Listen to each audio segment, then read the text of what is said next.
Hello, folks. Welcome to our discussion titled Tying It Together, a multi-perspective summary and panel discussion about the Storm the Capitol event on January 6th, 2021.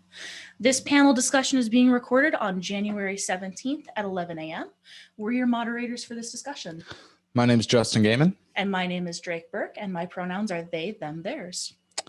We have a variety of guest panelists here today to help us all tie together the many reactions and reflective perspectives about the siege on Capitol we witnessed on January 6, 2021. Personally, I'm so happy to have our guests here today to discuss what happened on January 6th.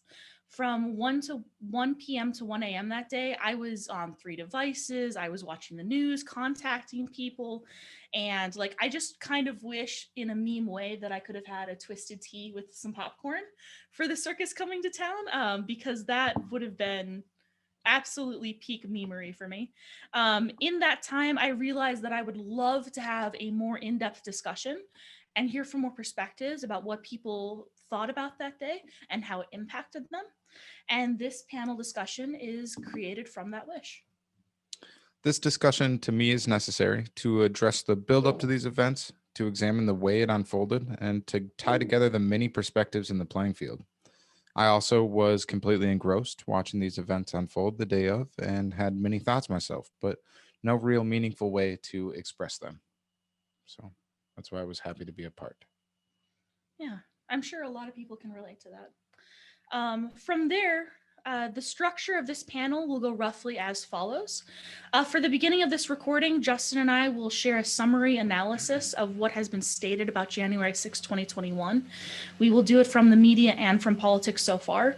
This will include a breakdown of national politics from the perspectives in the order of center, center-left, leftist, center-right, the right that has abandoned Trump because of the 6th, and the far right.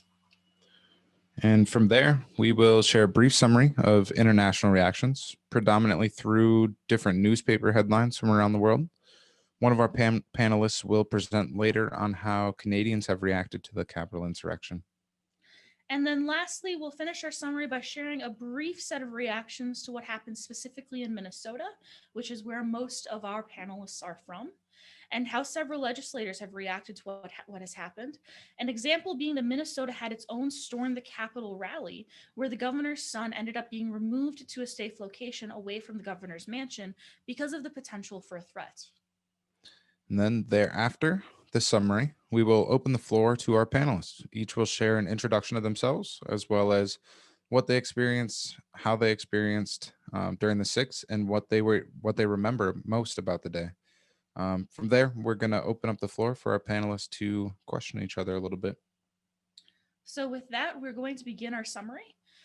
Every 4 years on January 6th, the United States of America holds a counting of the Electoral College votes. This is meant to be a rubber stamp certification of a peaceful transition of power from one term to the next. Very few times in this nation's history has there been an interruption in this process. The first one happened in 1856. It was when the Wisconsin votes arrived a day late. And then from there, there was also a disruption in 1876 with the presidential election of Rutherford B. Hayes, where a few southern states sent competing electoral college votes. And as such, the Congress and Senate and Vice President had determined which votes to certify and count. In the case of January 6, 2021, each state only submitted one set of votes to be certified. However, various Republican lawmakers made arguments that the electoral fraud had occurred in their state, and that anything from an independent commission to investigate the fraud to overturning the election were forwarded as solutions for this effort. Around 12 p.m. on the 6th, President Donald Trump spoke at a Storm the Capitol rally held by the Lincoln Memorial. His tweets before, such as on December 19th, stated, "Be there, will be wild," or at 8:17 a.m. the morning of January 6th, where he said, "States want to correct their votes, which they know were based on irregularities and fraud, plus corrupt process never received legislative approval.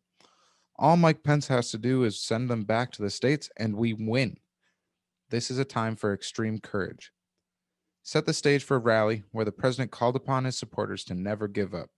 You don't concede when there's theft involved, he said. During his speech, many followers began their walk to the Capitol. And at 1:11 p.m., President Trump urged his voters to march down Pennsylvania Avenue and that he would walk with them. With this, the remaining attendees began their march to the Capitol. Around this time, there were reports of a pipe bomb at the DNC and the RNC. As the marchers converged on the Capitol, a siege began. On different parts of the Capitol building and Capitol Police were a combination of overwhelmed in the defense of the Capitol and some were complicit, taking selfies and waving in those besieging the building. At 1:26 p.m., the Capitol Police ordered the evacuation of the Capitol complex. At 1:49 p.m., President Trump retweeted a video of the rally where he stated, "We will stop the steal. You'll never take back our country with weakness. You have to show strength." At 2:10 p.m., the Capitol building was put on lockdown. The mob, as many news reports were now calling them, broke into the Capitol building, and at 2:14, they reached the entrance to the Senate chamber. Officer Goeman was on the scene and managed to provoke the rioters into going into the opposite direction from the chambers, which left enough time for them to seal the building. Rioters remained in the building despite a 6 p.m. curfew being announced. The building was slowly taken back through a combined effort of law enforcement from different locations, such as Maryland, Virginia, and the Capitol Police. At 8 p.m., the legislators rejoined in session to certify the votes. Across the political spectrum, there were different responses. Independent Senator like Angus King from Maine stated, "Democracy as we have practiced it, it is fragile. It's fragile, and it rests upon trust. It rests upon trust in facts. It rests upon trust in courts and public officials, and yes, in elections. I don't sympathize or justify or in any way support, that's putting it mildly, what happened here Wednesday, but I understand it. I understand it because I saw those people interviewed Wednesday, and they said, we're here because this election has been stolen. And the reason they said that is that their leader has been telling them that every day for the past 2 months. We cannot afford to pull bricks out from the foundation of trust that underlies our entire system. And I agree with Governor Romney that the answer to this problem is to tell people the truth. It is to tell them what happened. It's easy to confront your opponents. It's hard to confront your friends. It's hard to tell your supporters something they don't want to hear, but that's our obligation. That's why the word leader is applied to people in jobs like ours." Center news media sources like The Hill and AP News often summarize the view of other news sources instead of promoting their own. The Rising with Sagar and Crystal at The Hill presented an image of the president inciting an insurrection. For instance, this is part of a language debate that AP's Dave Botter presented in Riot, Insurrection, Words Matter in describing the Capitol siege. Establishment independents often condemned the event using a variety of languages like riot, insurrection, and seize. And some, like Senator Angus King, reported that the states have the right to decide the electoral votes and that the legislators and vice president, which the seizures were pressuring to change the normally rubber stamp event, do not have any constitutional right to do so. The center left, in the form of Senator Chuck Schumer and Speaker of the House Nancy Pelosi, quickly condemned the events as they began their speeches on the legislative floors at 8 p.m.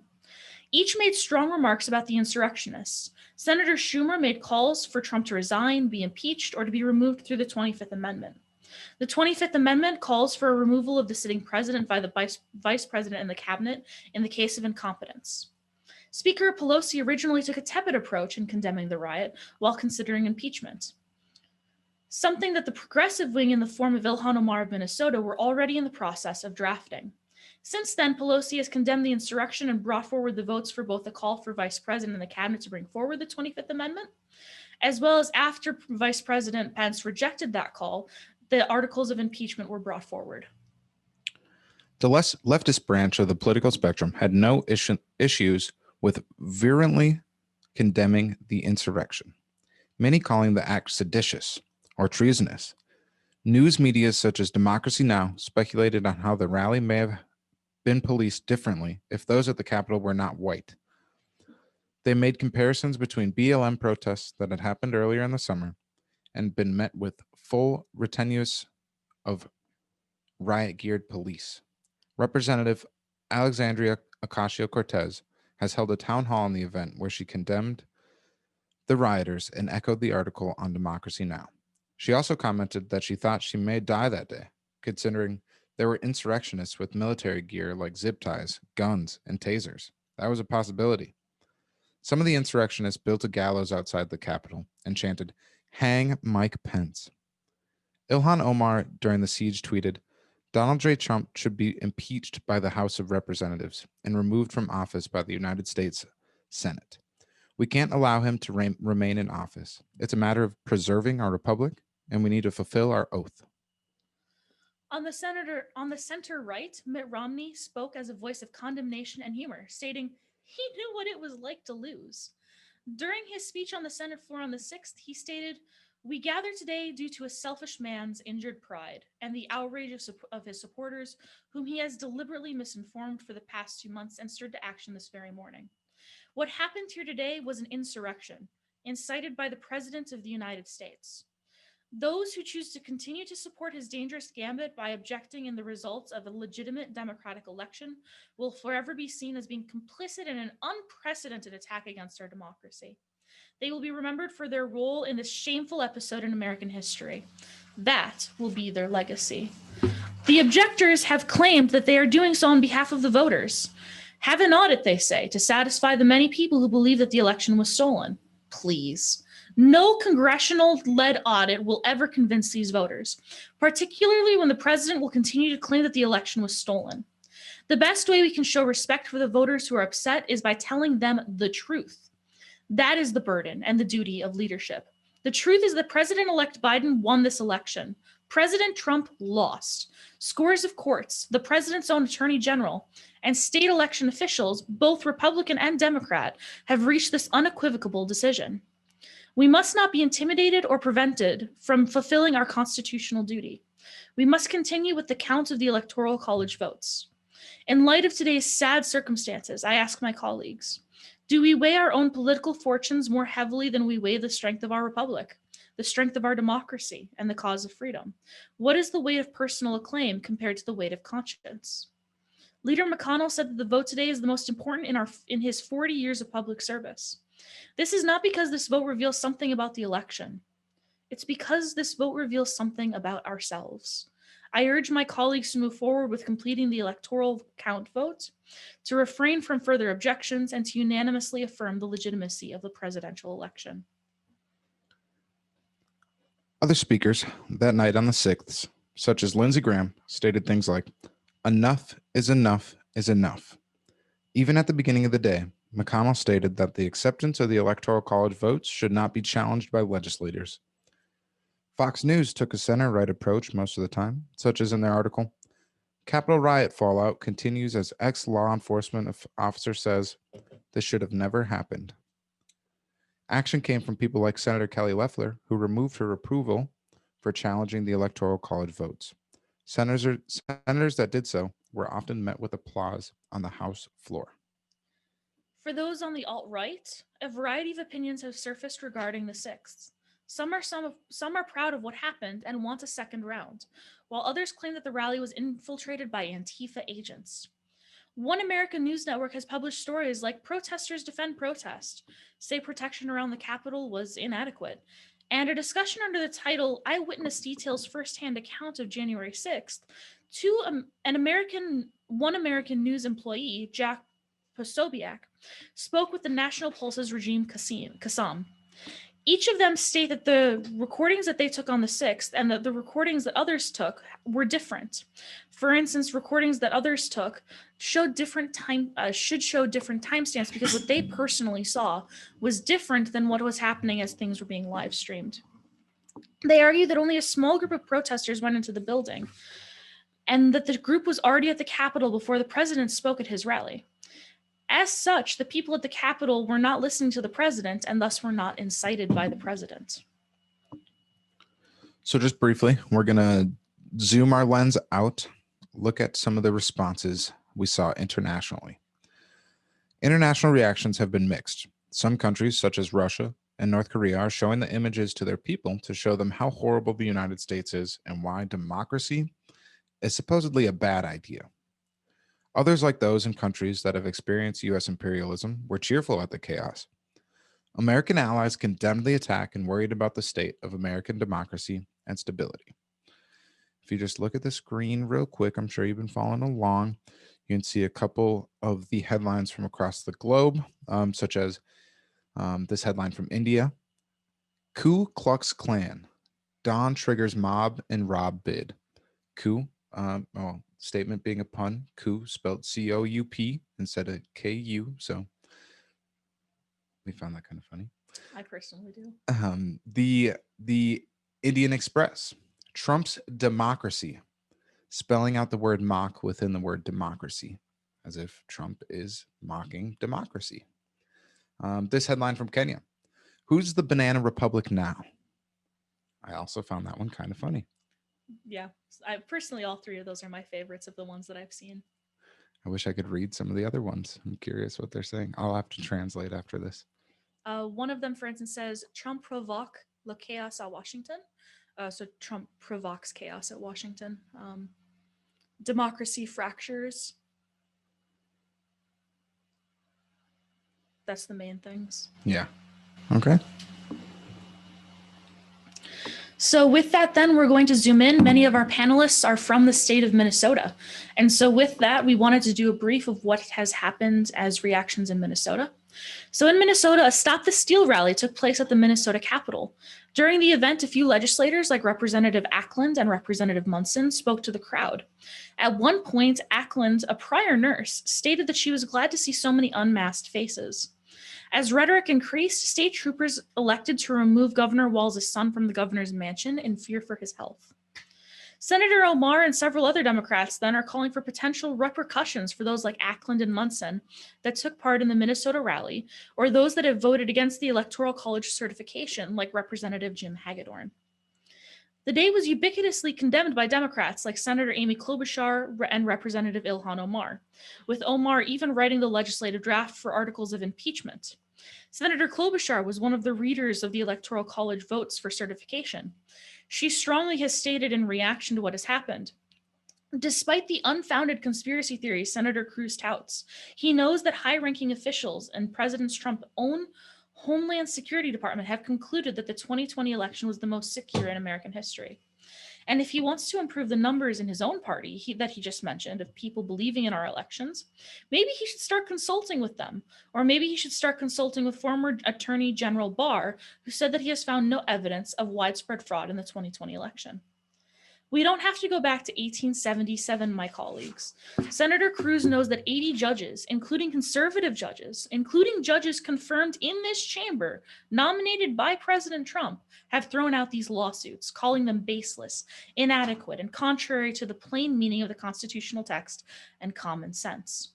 And he knows that all 10 living defense secretaries, including both of Trump's defense secretaries, Dick Cheney, Donald Rumsfeld, Willem Cohen, he knows that all of these leaders have come together to say that these scurrilous attacks on our democracy must stop, and we must allow for the peaceful transition of power. And so with that, now we are going to take a brief break. And then after that, we will come on with all of our panelists. And we will first begin by having them introduce themselves and respond to 2 questions about what they remember about the 6th. And then from there, we will begin a general discussion.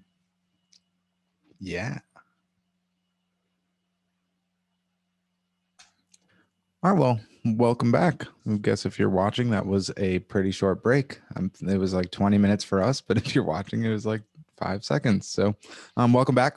Gladly, we are joined by our panelists now. We're going to get into the discussion portion of our presentation here. So I guess to break it down real simply, we are going to go through, we've got a couple questions for each person. Everyone's going to be answering the same question, but somewhat interview style. Get a little back and forth going and get each person's reaction. So beginning with you, Drake, partner, teammate. Who are you, first off? Introduce yourself. So nice to meet you, folks. My name is Drake Burke. My pronouns are they, them, theirs. I am an activist, an educator, and lastly, a historian. And so I'm doing 2 master's degrees, both of them related to social justice. And so with that, one of them is specifically learning how to implement different types of teaching methods that are anti-oppressive. And the other one is looking at civil rights history. And I have been an activist then really before the murder of George Floyd. I was mostly doing things like queer workshops on queer terminology, like queer perspectives, as well as disability justice. And then after the death of George Floyd, I turned much more into racial justice and participating in the many protests that have happened in Minnesota. Nice. Great. So on the day of January 6th, where were you, first off? What was your initial response? Like, how did it make you feel witnessing these events? And then after doing some logical examination, what did you think about what you were witnessing? So like people talk about how 9/11 is a day that they'll never forget. And like, I don't really remember that day. I remember being in third grade. I remember like hiding and all that jazz. This event is one that I will remember. This is an event happening in my adult life that I will never forget unless I get dementia or something like that. And so I was at home, just chilling, having a normal day in 2021. Worrying about coronavirus and all that jazz when I started getting some news alerts on my phone. Capitol is being sieged, all that jazz. And so I tuned in. And so I started trying to get on my computer. My computer's crap. So I ended up playing with 3 different phone devices. One of them I was watching the news on, one of them I was contacting people on, and one of them I was looking at actual news articles and going back and forth, just trying to get a handle on what's going on, but also checking in with everybody and making sure people were okay. I didn't really feel anything, to be honest. I felt shocked, horrified, appalled, but at the same time, like this very sick and twisted, oh yes, finally, like something's going down that might change things, because now that it's people who are on the side of the alt-right against law enforcement, there might be a break here that wasn't possible beforehand. And I have thought later a lot of things about this event. And one of the reasons why I'm so happy to have all of our panelists here is because I want to know what everybody else is thinking. I want to know what's going on, especially from people who are politically active, who want to change things. Like, what are the different thoughts of things that are happening on the ground? And how can we make this moment something that people really take seriously and just don't re-entrench? Because one of the things that I saw was the potential for the Republicans to break as a party, and for them to take people who were seditionists or people who supported and did not want to certify the Electoral College, and to break with them and to actually get a government that's able to pass legislation to break through. My hope then would be progressive legislation personally, but I doubt that would happen with the centrist government, but more things would start moving. Rather have movement than no movement, right? We've had like little to no movement for quite a while stagnant. Now. So what stands out to you most about what happened that day? Like what singular thing will you remember the most? The memes. The memes. There were so many memes. I was looking at them all day. Like, personally, the clarification for me, like the way that I will remember that day is a day that I just wish that I had twisted tea and popcorn and Cheetos while I observed like the fall of the Republic. And like, I very much bet that there have to be Star Wars memes about the fall of the Republic. And like, just, I think that there's so many memes that are potential, and that's what I will remember. Besides the utter horror of seeing, all sorts of insanity in front of me, people taking part in something that I've seen the potential for years, but like many people that I know never even considered it as a possibility. Like, I was asking people, what is going to get you to be on the streets? And they're like, oh, when democracy is challenged. Well, guess what? Democracy's been challenged. Are you going to be on the streets now? And the answer is probably no. But like, at the same time, this is the moment when people said that there was going to be change. And so we'll see what happens. Yeah, great. So those are the 3 questions that I answered. Thank you, Justin, for interviewing me. Thanks for the great response. We will go now to Deshann. So Deshann, why don't you introduce yourself? Who are you? Hi, my name is Deshann Sanchez. My pronouns are she, her, hers. and I am the current president and executive director of an organization called Justice Frontline Aid. Whoop, whoop. So we started, and so going into the questions later, but we started as a group of friends who banded together to form a sort of crisis response in the middle of the Target parking lot near the 3rd Precinct. There was people who were getting shot left and right with rubber bullets. We had a girl who got shot in the face and was spitting out blood and teeth, and just there was no medical presence there. I had heard stories and saw people trying to get ambulances for their friends who were experiencing medical distress, and were being completely denied medical care, saying, nope, we have been told to not send ambulances out. And so we really stepped in to fill a gap.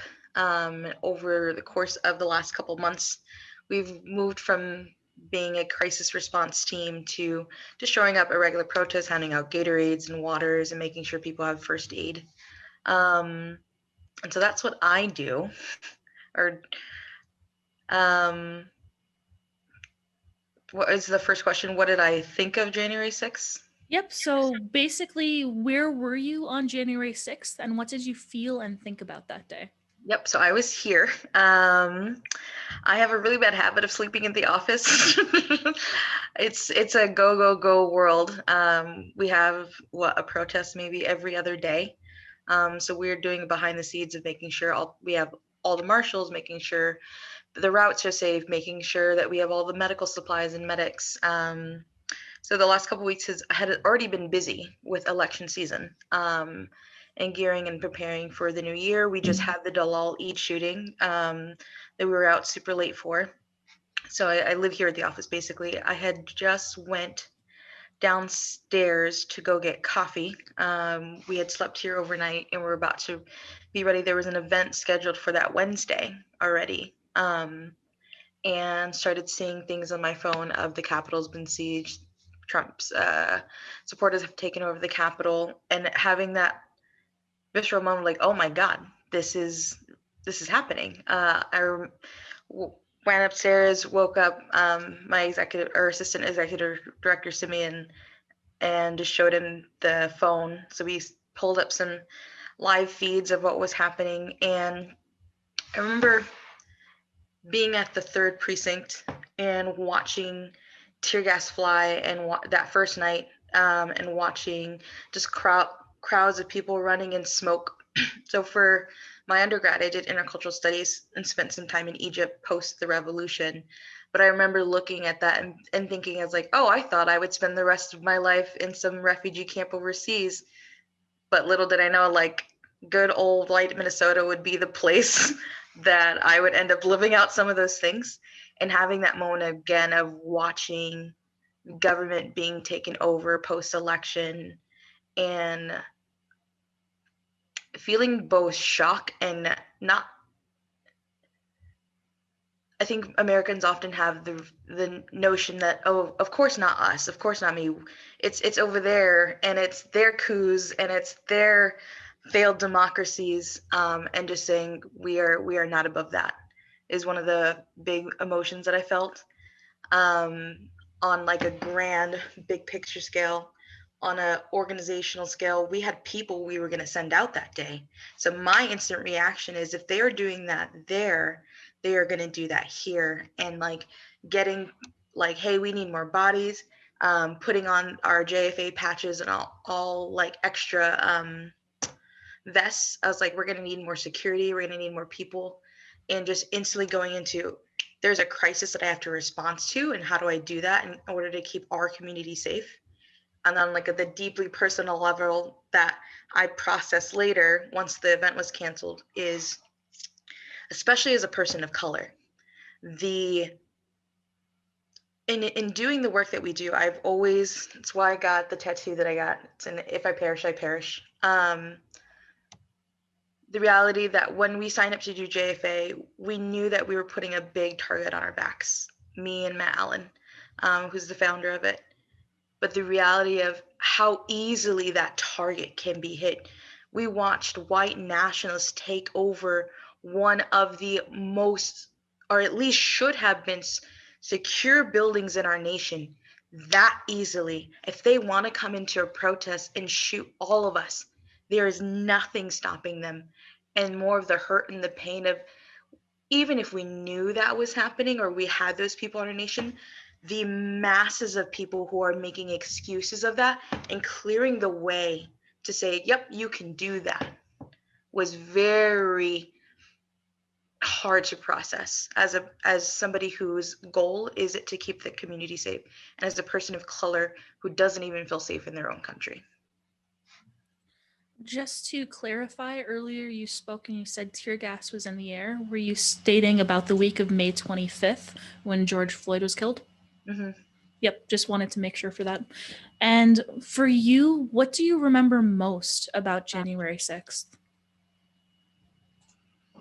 I think what I remember most would be kind of going back into the later question, but the appending, like what now? The reality of we live in a completely different world.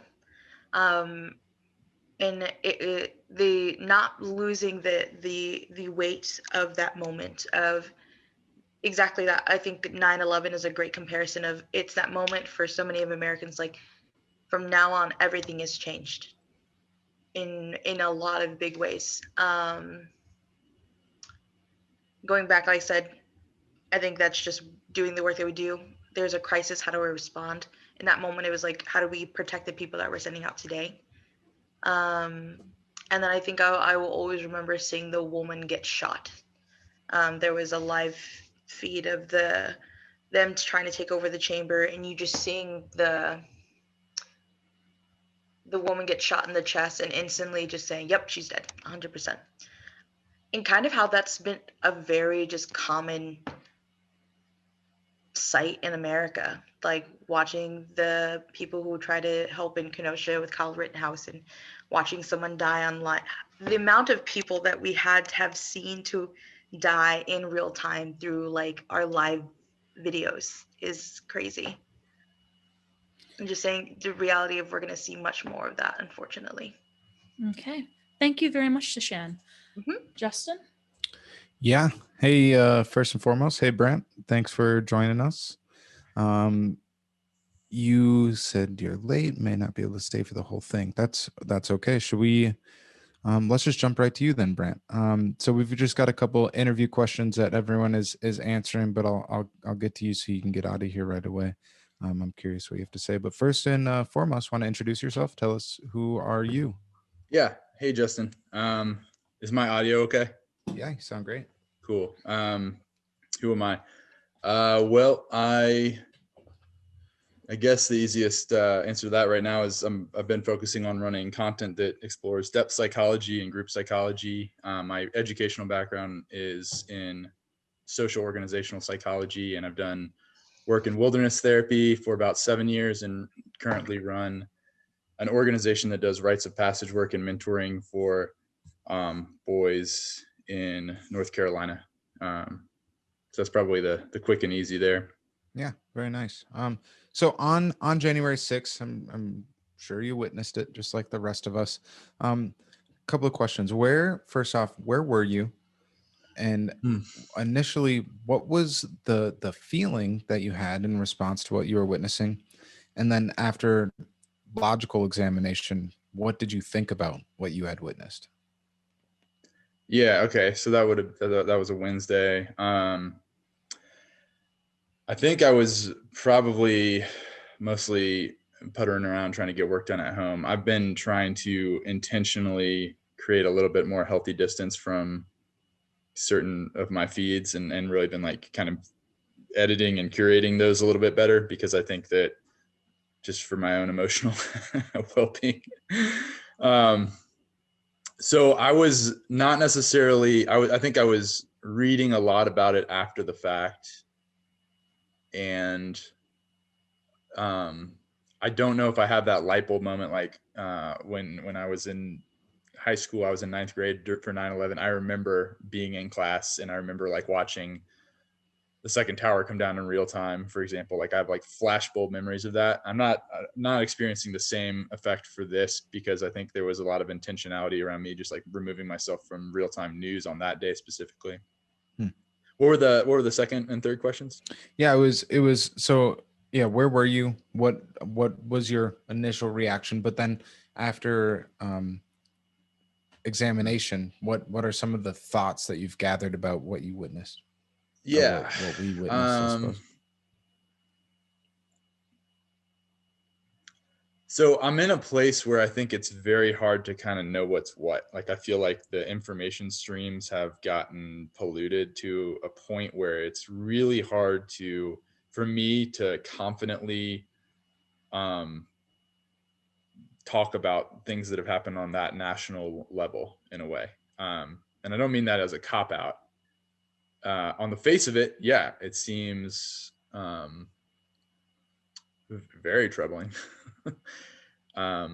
Watching, I'm kind of a centrist, and so it's easy for me to throw rotten vegetables at either side of the aisle while everyone else kind of dislikes or throws vegetables at me. And yeah, just my understanding of some of the messaging that came from Trump and all that stuff is extremely unhelpful. I don't see how it's hard for me to place it in any interpretation in a way that's going to be helpful or healthy for us moving forward. So since we're talking about that's event specifically, I would, in my mind, it slots under a like the excesses of the right in a pretty easy way. There's an optimism in me around this idea of like the regression to the mean. You know that idea? You say, do I know that idea? Yeah, like this idea that things will tend to kind of calm back down to the mean. Now, like, that was not good logic if you were considering investing in Bitcoin like 10 years ago. It didn't come back down. So there are like paradigm shifts that happen, and I guess a lot of my thoughts go around: are we in a paradigm shift in our system, or is this something that is going to regress back to the mean? So are we going to see more of a return to normalcy in the next couple of weeks? I don't feel confident about an answer there. It's definitely a question I'm used around probably on a daily basis. Expand a little bit for me on like how you made the comment like our information streams are polluted, and I certainly agree with you, but expand a little bit on that for me. Just in what ways around this scenario specifically was there, from your perspective, a pollution in the information coming out about said events? Well, I think it's hard to isolate it in a vacuum at this point, given just how 2020 shaped out. There are, I grew up being pretty aware and kind of encouraged by my social systems to see the ways in which like Fox News and the right side of the news or whatever, like, adds propaganda and sprinkles in propaganda into the messaging. And that was like something I was really aware of when I was a teenager. And then in the last couple of years, it's been just increasingly obvious that mainstream news sites on the left there are blatant lies that are being told around there. There's messaging that is, you can do easy research and find out that this is just not factually correct. And for me, it's like, once I've been clearly lied to and there's not been an attempt with integrity to kind of remedy that, the trust goes way out the window. And so I'm watching certain news outlets where I've seen them caught in lies where they didn't respond with integrity around it, haven't made corrections. And then now I'm hearing this messaging. And so to me, that's what I mean by pollution. It's like in a relationship, if somebody's told me lies, I'm less likely to take what they say at face value, especially when there's like an emotional charge behind it. I guess that's probably the easiest way to say that. Okay. And then last but not least, what to you stands out the most about January 6th? What do you think will stick with you when you think back to it? Oh man. Well, I'm hopeful that we look back at that as about the height of polarization from the 2021 period. I mean, that's a pretty optimistic viewpoint, and it could certainly go a different way. I think it is possible that that we look back at that in 5 years as a high watermark in terms of how crazy shit got. And so, yeah, I guess I'm like trying to be really intentional about withholding judgment or really coming to any firm conclusions, which is maybe not helpful for your question, but I don't know, man. I just feel like I've been, there were times within the last year where I thought I knew some shit. And then after discussions and debates, like I'm just in a place of kind of confusion and humility around it. And personally, I'm trying to make a more of a focus to study a little bit every day, work out, like ground myself in things that I have control over, because the questions you're asking are really important and they're really big. And I, honestly, I feel a little lost trying to come to definitive answers around them. Mm-hmm. I think that is a reasonable articulation of your experience right now, because I'd say that I have a similar experience, and I'd love to maybe host a discussion just on the different narratives and the, like you said, the pollution of information and the on alternate facts, and how people are being kind of lost in the tide of information, where just I feel as if it's made intentionally to be confusing and sow further discord and just make it harder to collectively come to any conclusion, right? Or even individually, like it's almost like you were saying, it's in some ways hard to really know what you're looking at when it's hard to make a conclusion when you don't know what you can trust the time that you are absorbing the information. But one thing I do want to say, because I feel like I end up maybe saying a whole lot of nothing sometimes when I'm hedging my statements so much. But so with the organizational psychology background, I think it's really fascinating to look at this idea of the drama triangle. I don't know who's familiar with that, but the drama triangle, I think it's a reasonable model right now to look at what we're seeing on the political spectrum as like two camps that are really entrenched, right? And there's like a growing divide there, or there has been. And I believe that there's this phenomenon happening of this like drama triangle in both camps. And the drama triangle is basically when a group gets into this unhealthy paradigm where there's the persecutor, there's the victim, and there's the rescuer. And so it's not now these roles aren't reflective of reality necessarily. There could be some reality embedded in it, like but like okay, if we're a group, right, like this Zoom call is a group, the drama triangle might come up, might look like me saying, oh well, Jonathan has wronged me, and I create a strong narrative around that. Whether that's grounded in reality or not, that narrative becomes embedded in me. And then MJ, he's like my rescuer. He's got my back, and he sees what Jonathan did to me, and he supports that narrative for me, and he kind of coddles me. And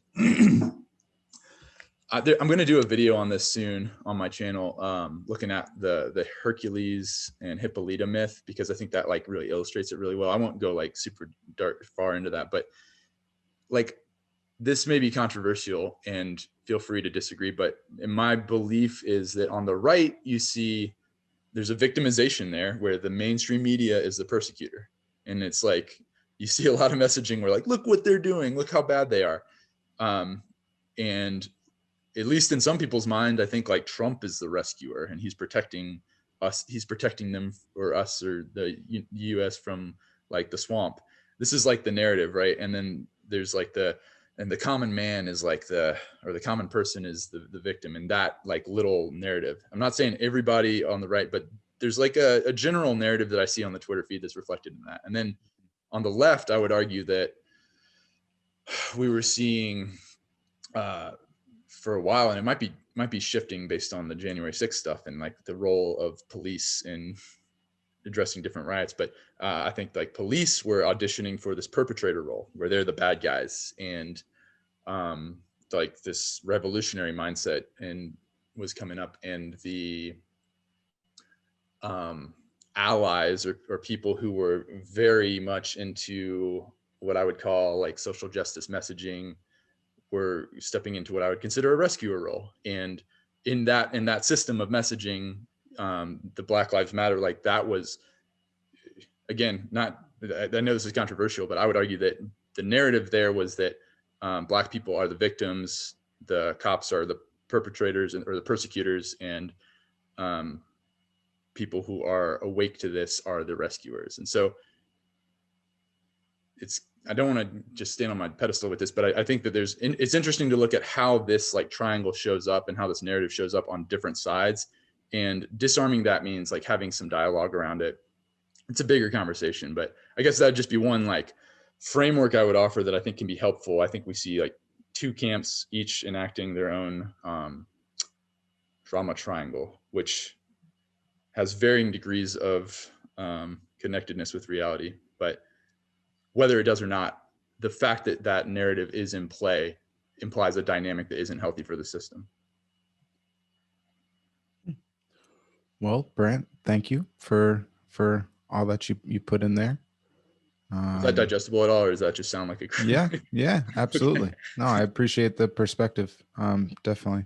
So, yeah. But yeah, no, thanks for participating. Feel free to anyone, I guess, once you get interviewed, feel free to stick around or leave. Don't feel obligated to stay.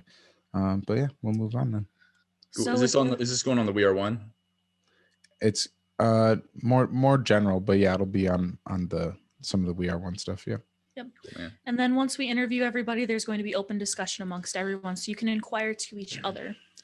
So with that, we're going to go to Jonathan. And so Jonathan, hello. Why don't you introduce yourself? Who are you? Oh, I am a graduate assistant right now at Purdue University. I am a historian who focuses on the civil rights movement, but I also do 20th century U.S. history in general. Particularly, I do research on Black Power and also Dr. King and economic justice. Yeah, and I'm from Minnesota, but I'm just living in Indiana right now. Okay. So with that, on January 6th, during that day, where were you? And then what did you feel? And then after you kind of processed things, what did you think about that day? Yeah, so January 6th is actually my girlfriend's birthday. And we were spending it here in Indiana. And we were eating at this restaurant because she wanted to get a drink because it was her 21st birthday. And she didn't get carded either, which was disappointing for her. But we were eating at this restaurant and they had the news playing on in the background. And it was just the Senate vote and the objections to it. And this is before the protesters broke in. And I was telling her about how weird it is that this normal procedure now is having all the, it's being contested, how just the normal functions of government are being tested every single day because of Trump. And we left, we went to Goodwill. I looked on my phone and it said, they stopped the vote because protesters broke into the Capitol. And originally I thought, it's like 2 protesters. Get home, turn on the news, and I just see everything. And we spent the whole day just kind of like sitting on the couch being like, oh my God, what is happening here? But me as a historian, I kind of contextualize it. I put it, I see the hypocrisy of cops just letting in these protesters, how weakly defended the Capitol building was. But then, for instance, in the 70s, you go to BLM last year, you go to the Black Panther movement and how they were thrown out of the California State Capitol building in 1966. And so on and so forth. You see so many of the instances, and it seems like the only thing that is consistent is, this racism between these instances. And then what do you remember the most about January 6th? Well, I just remember on a personal level, I just remember it being my girlfriend's birthday and she's being like, oh, my birthday's ruined because it's the fall of democracy. Like we were having to deal with that. And At the same time, I felt like this kind of shows how strong our institutions are, but it also shows how weak they are, because they're being tested, but at the same time, they are standing up weakly as they are, but they're still being tested, you know. Never thought I'd see this day, but also I kind of saw it coming. And we could talk more about that later, but there's other instances in American history of similar stuff to this happening. Thank you, Jonathan. Yeah. Thank you, Jonathan. Anisa, you wanna chat next? Yeah. So Anisa, who are you? I'm a co-founder of an organization here in Mankato called Ignite the Youth, which is a youth-led organization. Our recent fight was to remove police from our local area schools. But I'm also a recent graduate from Mankato State. And right now I'm really just studying for the LSAT. So I don't really have Nice. a long introduction. Yeah, no, good. So take us to your experience on January 6th. Where were you? The same questions. Where were you? How did you feel? And after further analysis of what you witnessed, what did you think of what had happened? Yeah, I was home. It was kind of like a normal Wednesday. I'm assuming as it was for everybody else. But yeah, I was just home chilling. And then my sisters were like sending me stuff on our group message, and I was also on Twitter. I'd be lying if I said I was shocked. I really wasn't. It was kind of like a spectacle to me to watch it. I was just like, oh, it's white people storming the Capitol. Like, it's just something I've normalized, like white people having the ability to do as they please. And so I wasn't even trying to think logically about it, because like, for me, whiteness really does transcend logic. It's just the ability to do as you please and not have to worry or fear as much of the repercussions that will come after. And so, yeah, I don't know. I'm not really shocked. I've been on Twitter, and it's like the conversations that they're having there and stuff like that has been very informative. And I thought, I was like, okay, am I apathetic to it, or am I just like, I was trying to figure out why I wasn't really moved by what was happening, but it wasn't in me. And it's just, I don't really see these institutions, like people are like, oh my God, our beloved Capitol is being sieged and stuff like that. It's just, those institutions have never worked for people who look like me. So I can't sit here and say, oh my God, I was sad to see what was happening, because America has never really represented me or individuals who look like me.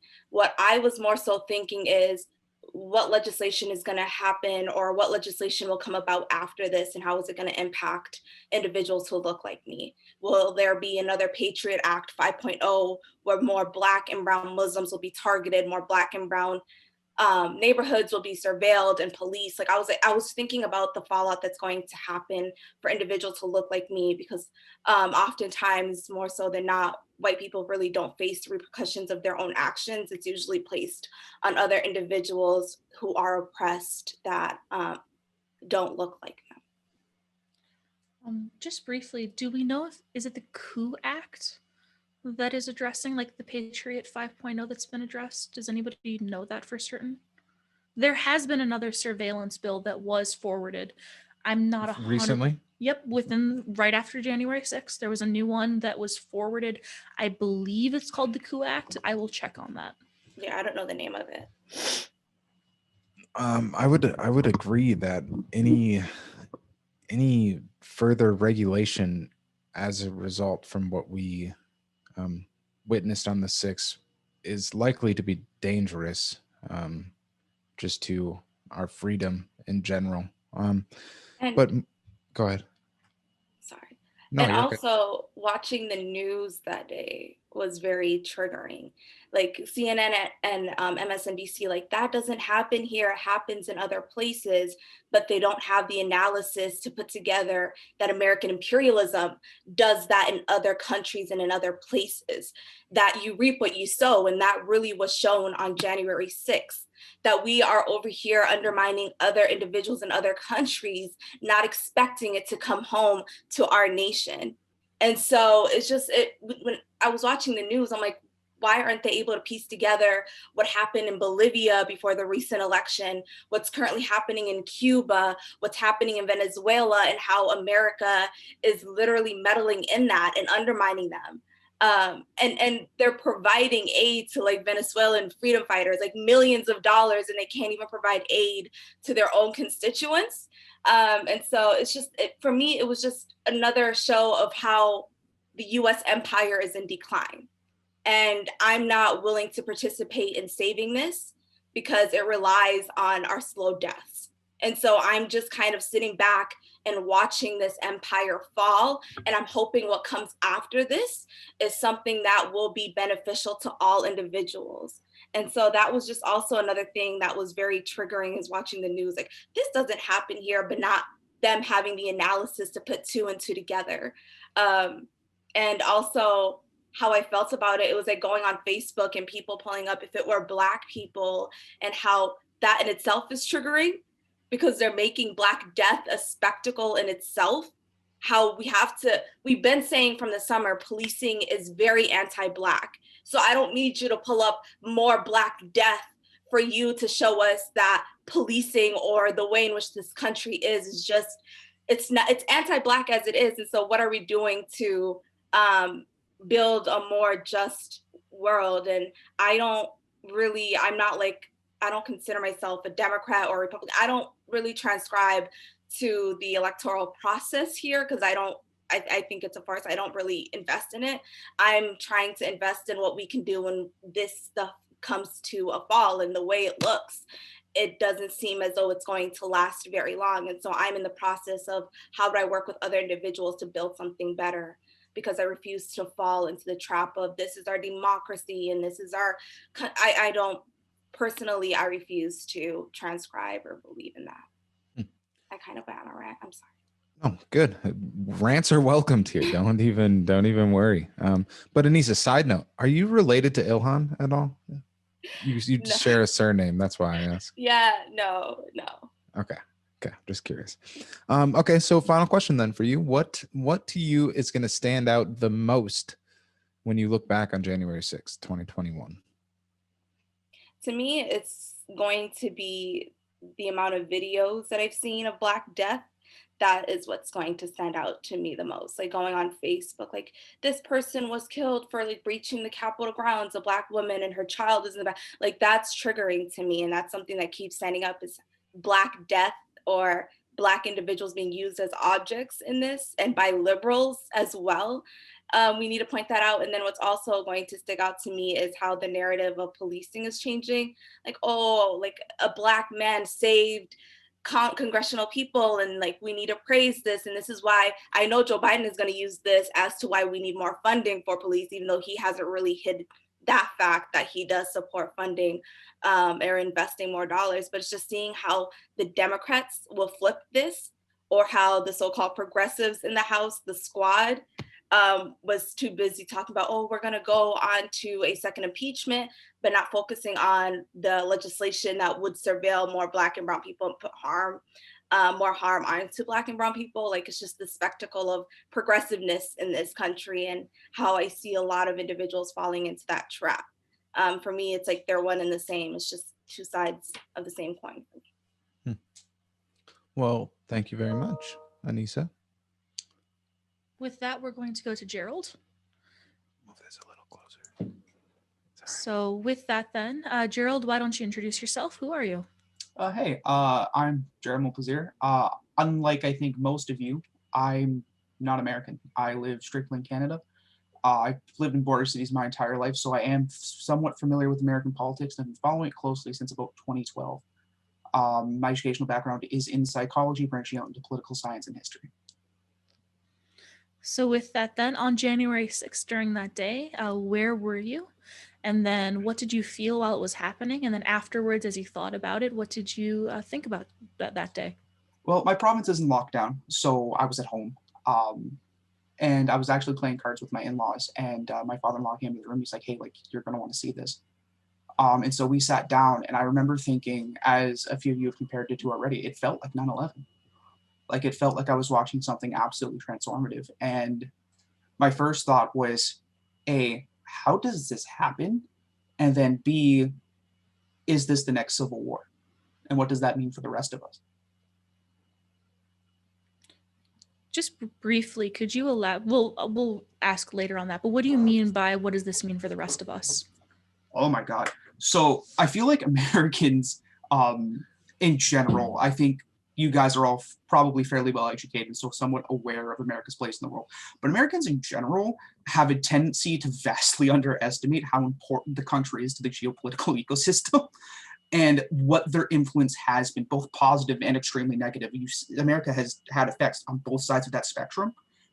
In multiple countries. And so my focus tends to be primarily European and Canadian because that's where my people are at.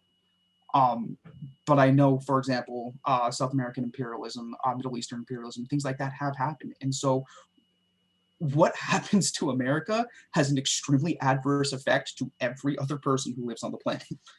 Whether we like it or not, you guys have the most weapons. You guys have the most impactful global economy, but outside of maybe China. You guys are the foundation for most conflict in the world and most conflict resolution to boot. So how do you even, like, it affects literally the rest of the world if another civil war happens in America, and that was my first concern. So with that, just as a forward, after MJ is interviewed, we'll be asking Gerald to speak more on this. And then from there, we'll open to general discussion about things that Gerald has brought forward about the international market and how if you folks know, for instance, Deshann, how are people in Egypt feeling, if you have any connection to that, things like that. So then with you, Gerald, what do you remember most about that day? Oh man, I think what I remember most is talking to, the first thing I did was I reached out to my American friends like you, Drake, and then, but also to friends of mine who are dual citizens. So I lived in Windsor for most of my life. And so Windsor is literally, I could golf in Detroit if I really felt like it from the Canadian side. And so the vast majority of my high school peer group were dual citizen Americans. And so I immediately reached out, I need to make sure that they're okay. And the one thing that sticks with me the most is that every Canadian I talked to, including the dual American citizens, everyone else was like, thank God the border is closed. Wow. Could you elaborate for a moment on what exactly you mean by that? It's hard to put it in like succinctly, but basically we're all grateful that right now Trumpists can't get here and that the far right can't cross the border. And that whatever happens south of the border right now, at least for now until the middle of February, is contained there.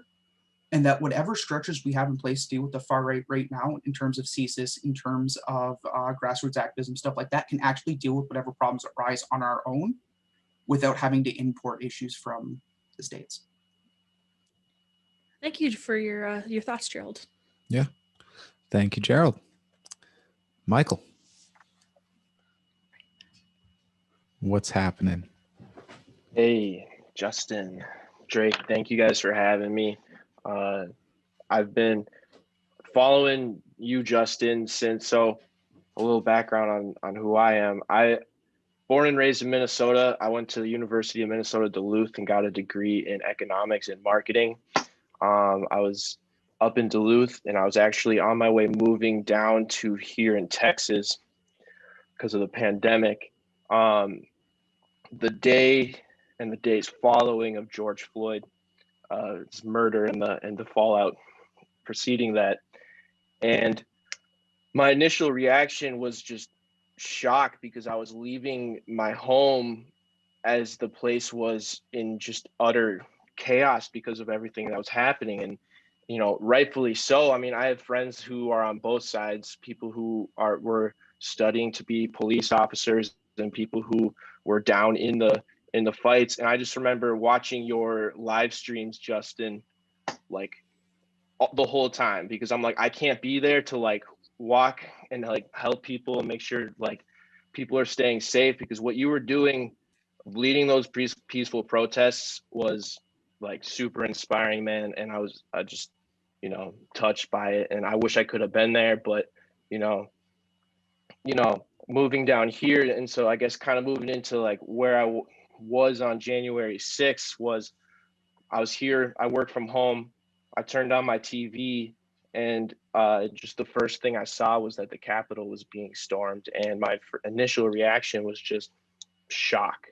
Like I couldn't believe what was happening. And, I don't normally post on Facebook because I just try and stay away from Facebook in general, but it just felt like it came to the point where you can't, like, if there was so much outrage about what was going on in June of, they're burning down for something that was like justified, like the murder of a US citizen, of an American, and a Black person, in this civil injustice that has just been ensuing for so long, and that boiling point, versus on January 6th, people were calling, oh, this is just the same. And it's like, no, this is literally an insurrection on our institutions of America. Like, we're trying to move forward with the process of, Joe Biden being duly elected, the evidence being pointed towards it was a fair election, more fair than 2016, arguably. And he lost by 7 million votes. He lost the Electoral College. And I think just the general vibe politically in America was, Trump lost. He's ensuing these lies that it's rigged. Nobody necessarily thought anything was going to happen. And then I turn on my TV on January 6th, and they're like raiding the Capitol, and they're just and it was just utter chaos of what was happening. And so my feelings were just kind of general shock. And the aftermath of like what happened because of it, I think will have huge ramifications on this country going forward, as far as, since then, Trump's been kicked off Twitter.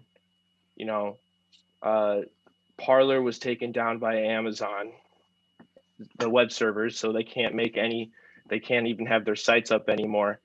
And now they're suing them. I think what will happen will be a lot of legal challenges. There will be a lot of suing going on, and there will be a lot of just more general division. And it's sad. It's just, that's kind of my rant, but it's just kind of sad what's happening going on. And,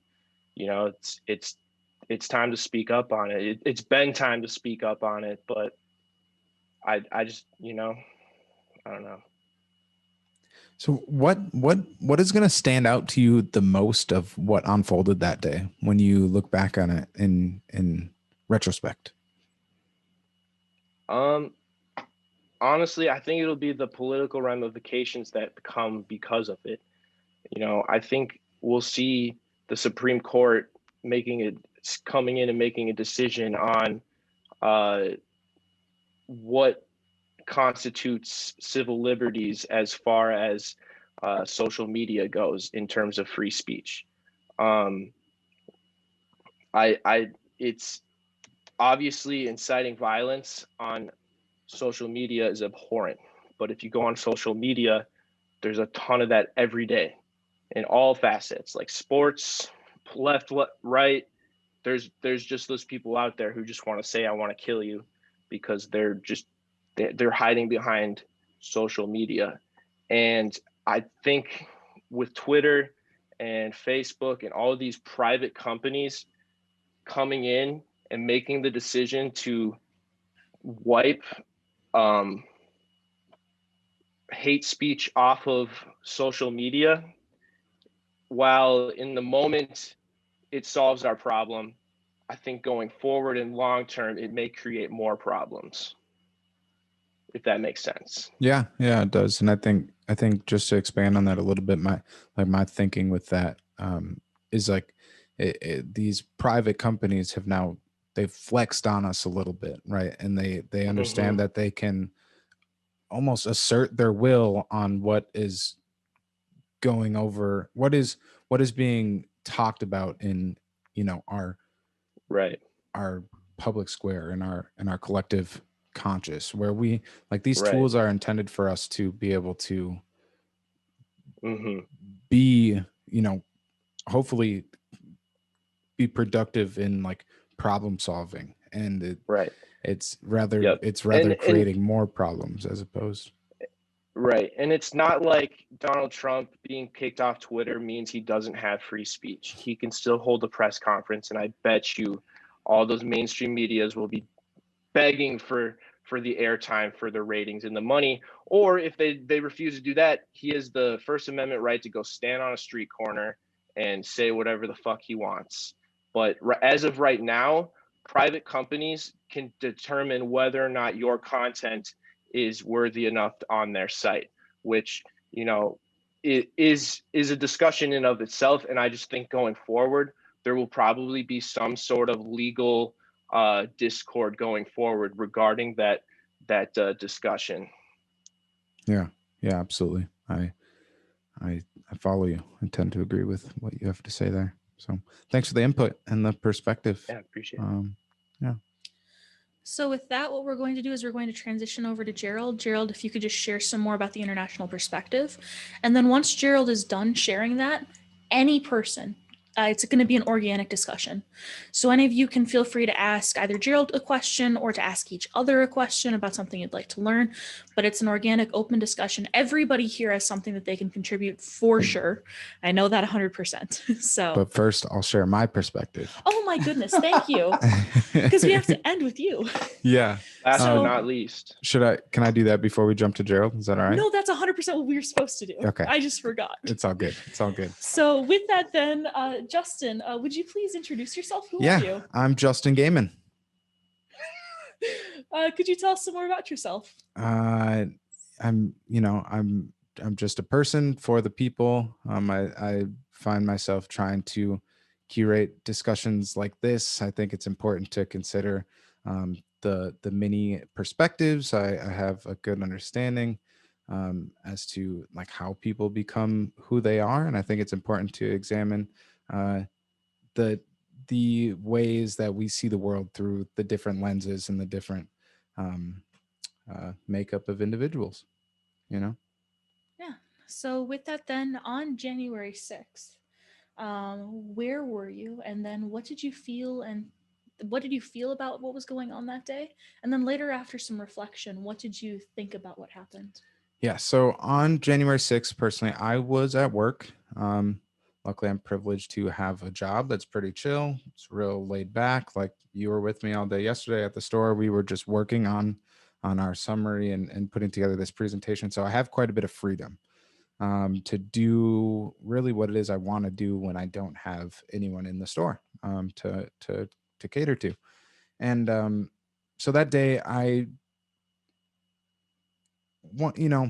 initially my reaction was like bewilderment almost. I was in some ways amazed at what I was seeing, but in no ways was I surprised, because the Storm the Capitol events you saw posters for, if you were looking for them, over a week in advance to January 6th.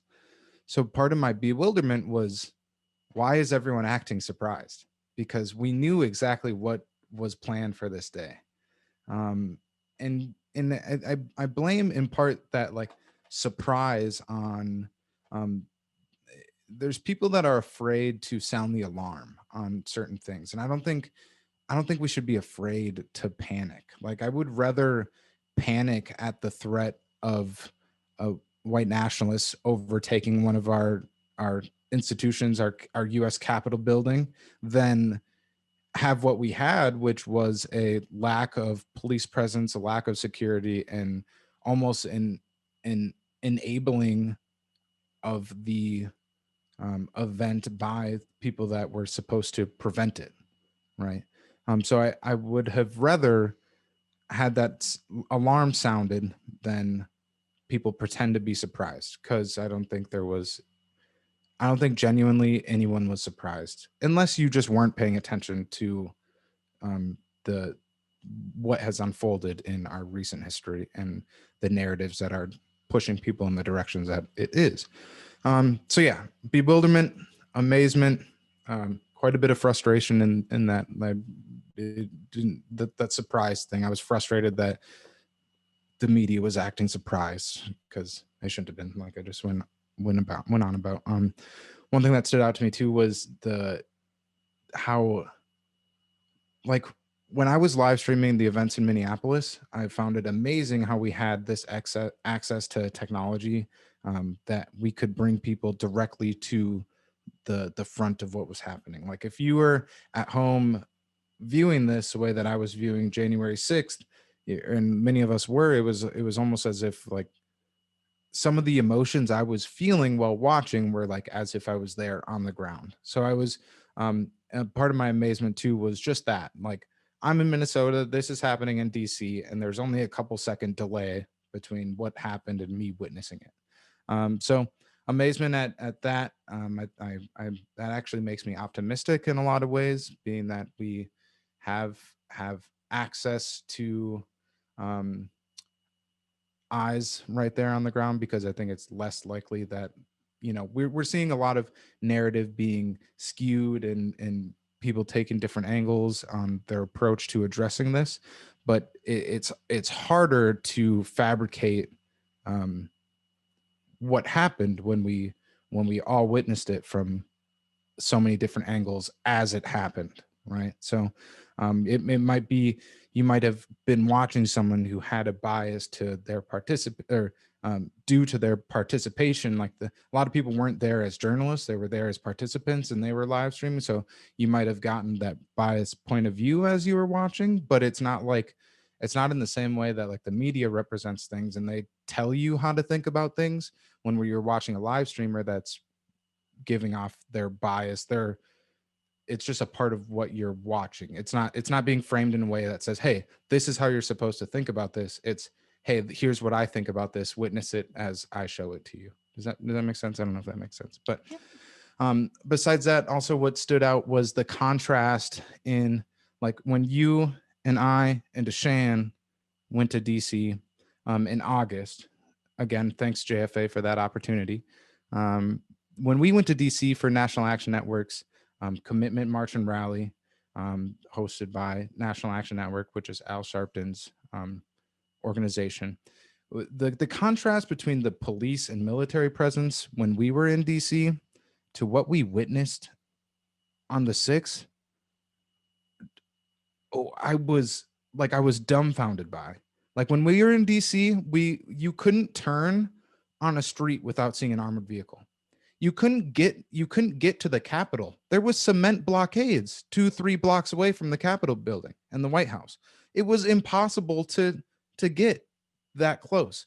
Granted, now I'm realizing, like, the blockades that I'm talking about were in front of the White House, not in front of the Capitol building. I don't know what it looked like in front of the Capitol building when we were there, but that's not the fact of the matter. There was military all over the city. There was National Guard, there was Capitol Police, there was DC Police, there was state police, there were everywhere, absolutely everywhere. And there was one group of officers in riot gear that I saw when I was watching the January 6th events, and they were ordered to stand down. There was I think the number was only 300 Capitol police officers called into work that day, when there is 1,700 police officers available for an event like this, and they only called in 300 of those officers.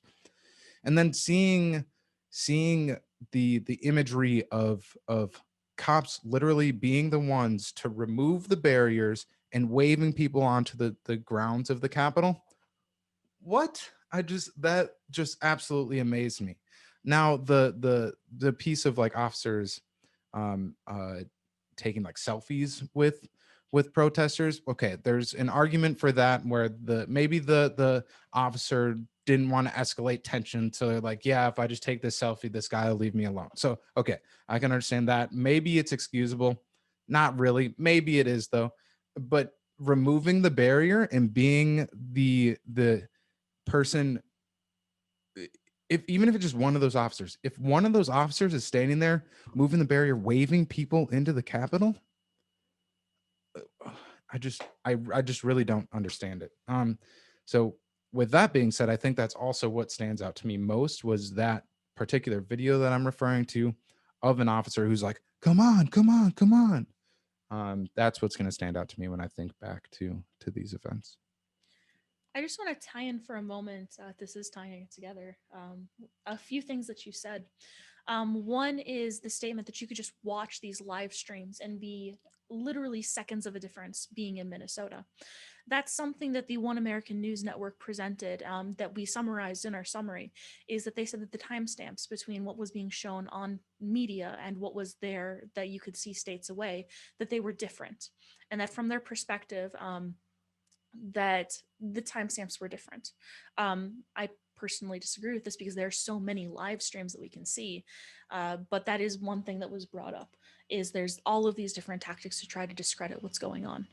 So I just wanted to make that as a note. Yeah, absolutely. I think it's important to point out, because what we experienced in our bit of research yesterday was some more of that like amazement as to the arguments that are being fabricated on, particularly on the far right in OAN specifically. Like they were jumping through hoops and bounds to come up with the arguments, and like the issue is, if you want to believe the way they present it, it makes it very easy to believe that what they're saying is fact of the matter. So yeah. One of there were so many different things. And the fact is that, like, at least from my perspective, like all of the pieces that are needed for legitimacy look like they're there. So for instance, the two people that were interviewed talking about January 6th say that they were there, that the timestamps were different from what they observed. And one of them is an editor-in-chief and one of them is a correspondent from two different networks. One was the National Pulse and one was from One American News Network. So and they're so like having propping up each other's, they were certifying each other's statements by being from different networks, different authoritative, like they have. Yeah. I'm losing my words. Sorry. Oh, no worries. And so with that, like one thing that came out then with Alexandria Ocasio-Cortez when she held her town hall yesterday, was she talked about how these processes in the news, they don't take just one conversation to radicalize someone. It's a process to radicalize people from any perspective. And so the process then of healing, the solutions that we might be able to find, they're not going to be quick. So with that first, so let's grab some more. Thank you for sharing, Justin. Yeah. Let's go ahead and go to Gerald. Gerald, what is the rest of the world laughing at? I don't think the rest of the world's laughing. That's the unfortunate part. That's not true. I think maybe Putin's laughing. I think Venezuelans feel probably vindicated in some small ways. Honestly, the reaction around the world is pretty much exactly what you think it would be. NATO allies are sitting there going like, this is horrible. We can't believe this happened. We're shocked, we're dismayed, etc. The Chinese are going, hey, look, your democracy is a joke. The Russians are going, hey, your democracy is a joke.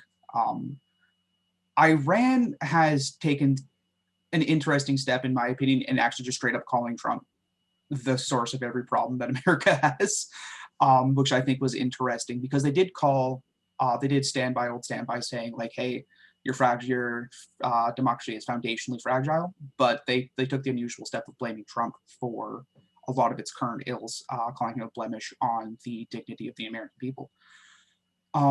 I think at large, and a quick caveat before I go forward, a lot of the things I'm going to put forward are from conversations gleaned from my own personal interviews. So I've interviewed Canadian Americans, Canadians, a few Europeans, and it goes back to something that Brant said earlier, and that's been somewhat echoed by everybody else at one point or another, is the pollution in the media. It's hard to get a legitimately unbiased or centrist look at opinions right now. We have editorials from a whole bunch of people. Fiona Hill, for example, who did a lot of work with European-Russian relations at the NATO and UN levels, has basically called this a coup. And you can look at that and go, okay, yeah, the police let them in. The police presence there was seems obviously understaffed, almost intentionally so. Like, it's either the most laughable security lapse that the world has ever seen, or, right? So the common theme around the world is that this was an attack There's not a single nation or representative that's saying this wasn't a coup, that this wasn't a terrorist attack, this wasn't foundationally a riot at minimum, or domestic terrorism at worst. The big issue on a global scale is what are the optics for countries trying to find democracy now? America, the great pillar of democracy, no longer has what anyone could objectively label a legitimate democracy. The fact that disinformation can persist this way, the fact that you can mudsling your way to victory for 4 years at least, has signaled to the world that this ain't it, for better or worse, and it's a shame. America was once called the Great Experiment at its foundation, but the more we look at this from a global perspective, the more that you're seeing other countries begin to hedge their bets away from America. And this, to the rest of the world, is a signal that your divide is going to create significant issues for the country moving forward, more so than we're already there. From the interviews I've done with Canadians and some Europeans, there's been a few like really major themes. The first one is, can I get my friends in the States out of the States? And that was probably the most prevalent thing there. And like, I texted you, Drake, I was like, hey, like, do you need out? Because it's looking bad. We're watching, I think, personally, and I have a few other people on record saying this, I think we're watching battle lines being drawn in the States. And that seems to be an international perspective. And we're afraid that we're looking at a second World War, a second Civil War, but not drawn against the traditional ourselves, but drawn against Republican Democrat. And your media seems to want that for reasons reasons I do understand, but I think are probably ridiculous. And I mean, the rest of the world also sees the inherent racism in what happened, right? You can't be like, oh yes, predominantly white protesters were met with jeers, really? Like, they were spoken harshly at. It was good enough. 6 p.m. curfew, right? And then you just depose that against any of the Black Lives Matters protests, any of them, pick one. You just oppose that against Breonna Taylor. You juxtapose that against, like, how do you have an equal body count between the Breonna Taylor incident and domestic terrorism at the Capitol? So the rest of the world is seeing that, and it's become extremely difficult to sit in the camp that the American democracy is strong. So a direct quote from the Ministry of Foreign Relations from Venezuela, with this unfortunate episode, the United States is experiencing what has generated in other countries with its policies of aggression. And so we go back to what I believe it was Anisa, right, was speaking about in Venezuela, where they are actively funneling and funding counter-government efforts or counter-institutional efforts. And it's hard to believe that that was never going to come back. And so you're seeing the traditional United States antagonists going, hey, look, reap what you sow. But for the rest of the world, it's scary. Nobody's laughing. Watching this unfold, China doesn't want America to fall. Russia does not want America to fall. America props up a significant portion of the world in a lot of different ways: economic, political, exported entertainment, right? Like, let's be real, Hollywood is a thing. And whether you like the fact that that's a significant global factor in this, kind of negates whether or not, I don't know. It's internationally, it's terrifying. There's like, I just have a quick question. Go nuts. Do you think that China doesn't want America to fall? Because I would disagree. If China wants America to fall, they're going to call on the dead, and they'll call it a day. Because what we experienced in 2020 is, a long time coming, but is likely that the economy of China has surpassed America. Oh, absolutely. I don't think America is. I think it was Anisa. We're witnessing the fall of the American Empire. I don't know if it's going to be a great fall or a slow fall, or if it'll just be a rebalancing of the world scale. But I don't think China wants America to fall, at least not yet. I think what China wants is a weakening of America. I think China wants a conversion. I think China wants a lot of things. Civil war ain't it. And the actual fall of America, they're not ready for. And I think they know that. Don't get me wrong. They're going to use this to further their own agenda. They've already drawn false equivalencies between the Hong Kong protests for pro-democratic institutions towards what happened on the 6th. That's already happened in play. They're already using it to justify arrests. I don't think the world is ready for America to fall. And I think most world politicians are not ready for that either. One thing I'll comment on, first off, this is an organic conversation, so if the rest of you have questions while Gerald is speaking, feel free to ask. But one thing I wanted to kind of echo there is China relies on the United States for a lot of their imports for food. China has been building a lot over its agricultural land to the point that it buys a lot of food imports from the United States, especially things like soybeans, pork, etc. And so with that, then they do not want to lose a significant amount of their food imports, for instance. Yeah. And also if the United States were to fall, that might mean then that China can't collect on their debt. And they've loaned so much money that if the United States were to collapse and not pay back, that China would lose a significant amount of their funding, potential funding and or future investments on the interests that they're going to get from that funding. And it's important. Oh, go ahead, please.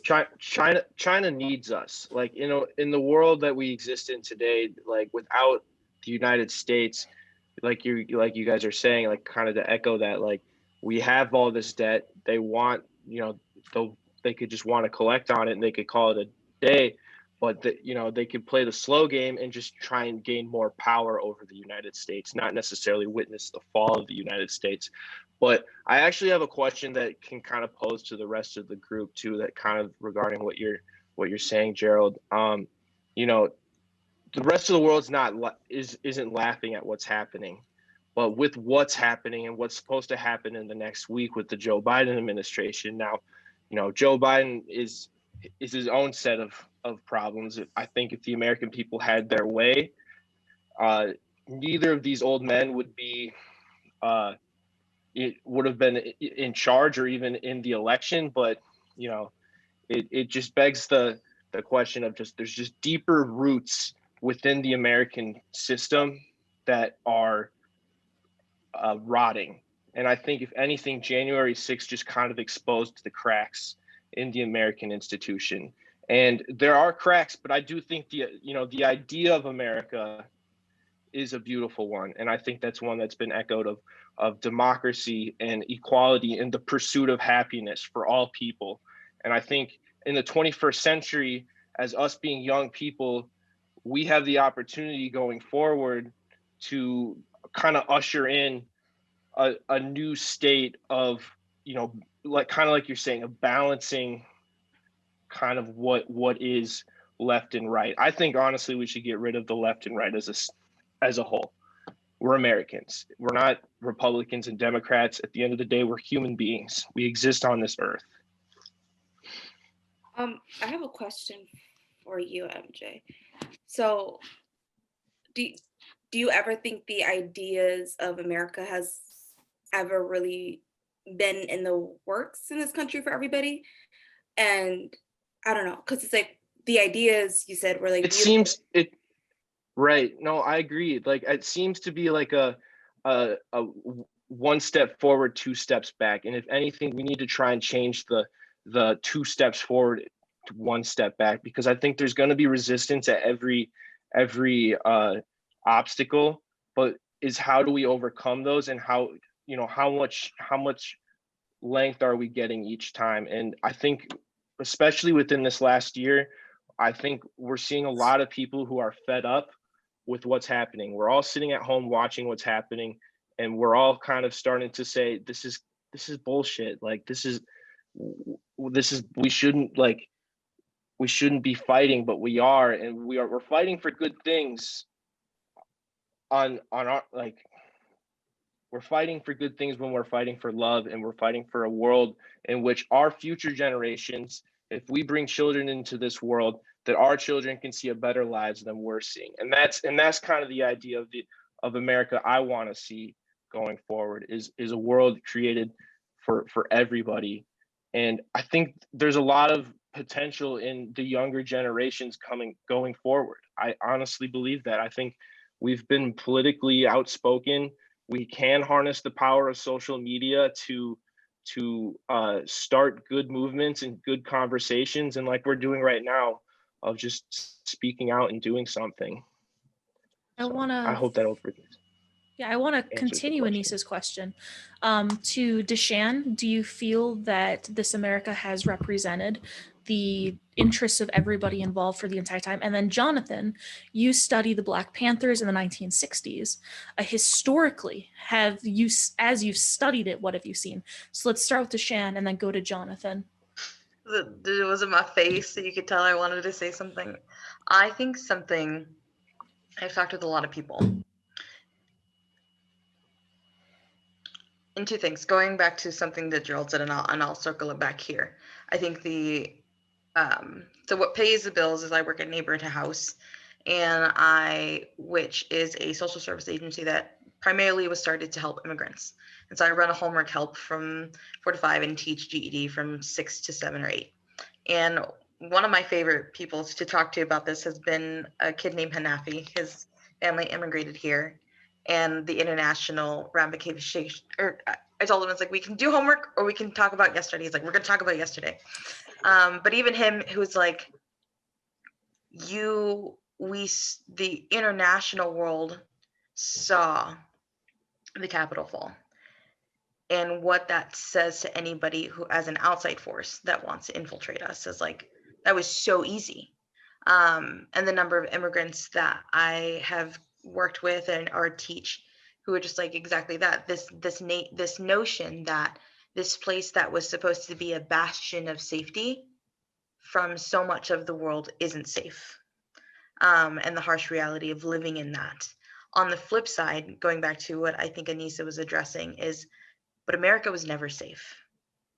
And I think I've talked with Justin about this. There's this idea on a global scale, but also on an internal scale, of what America is.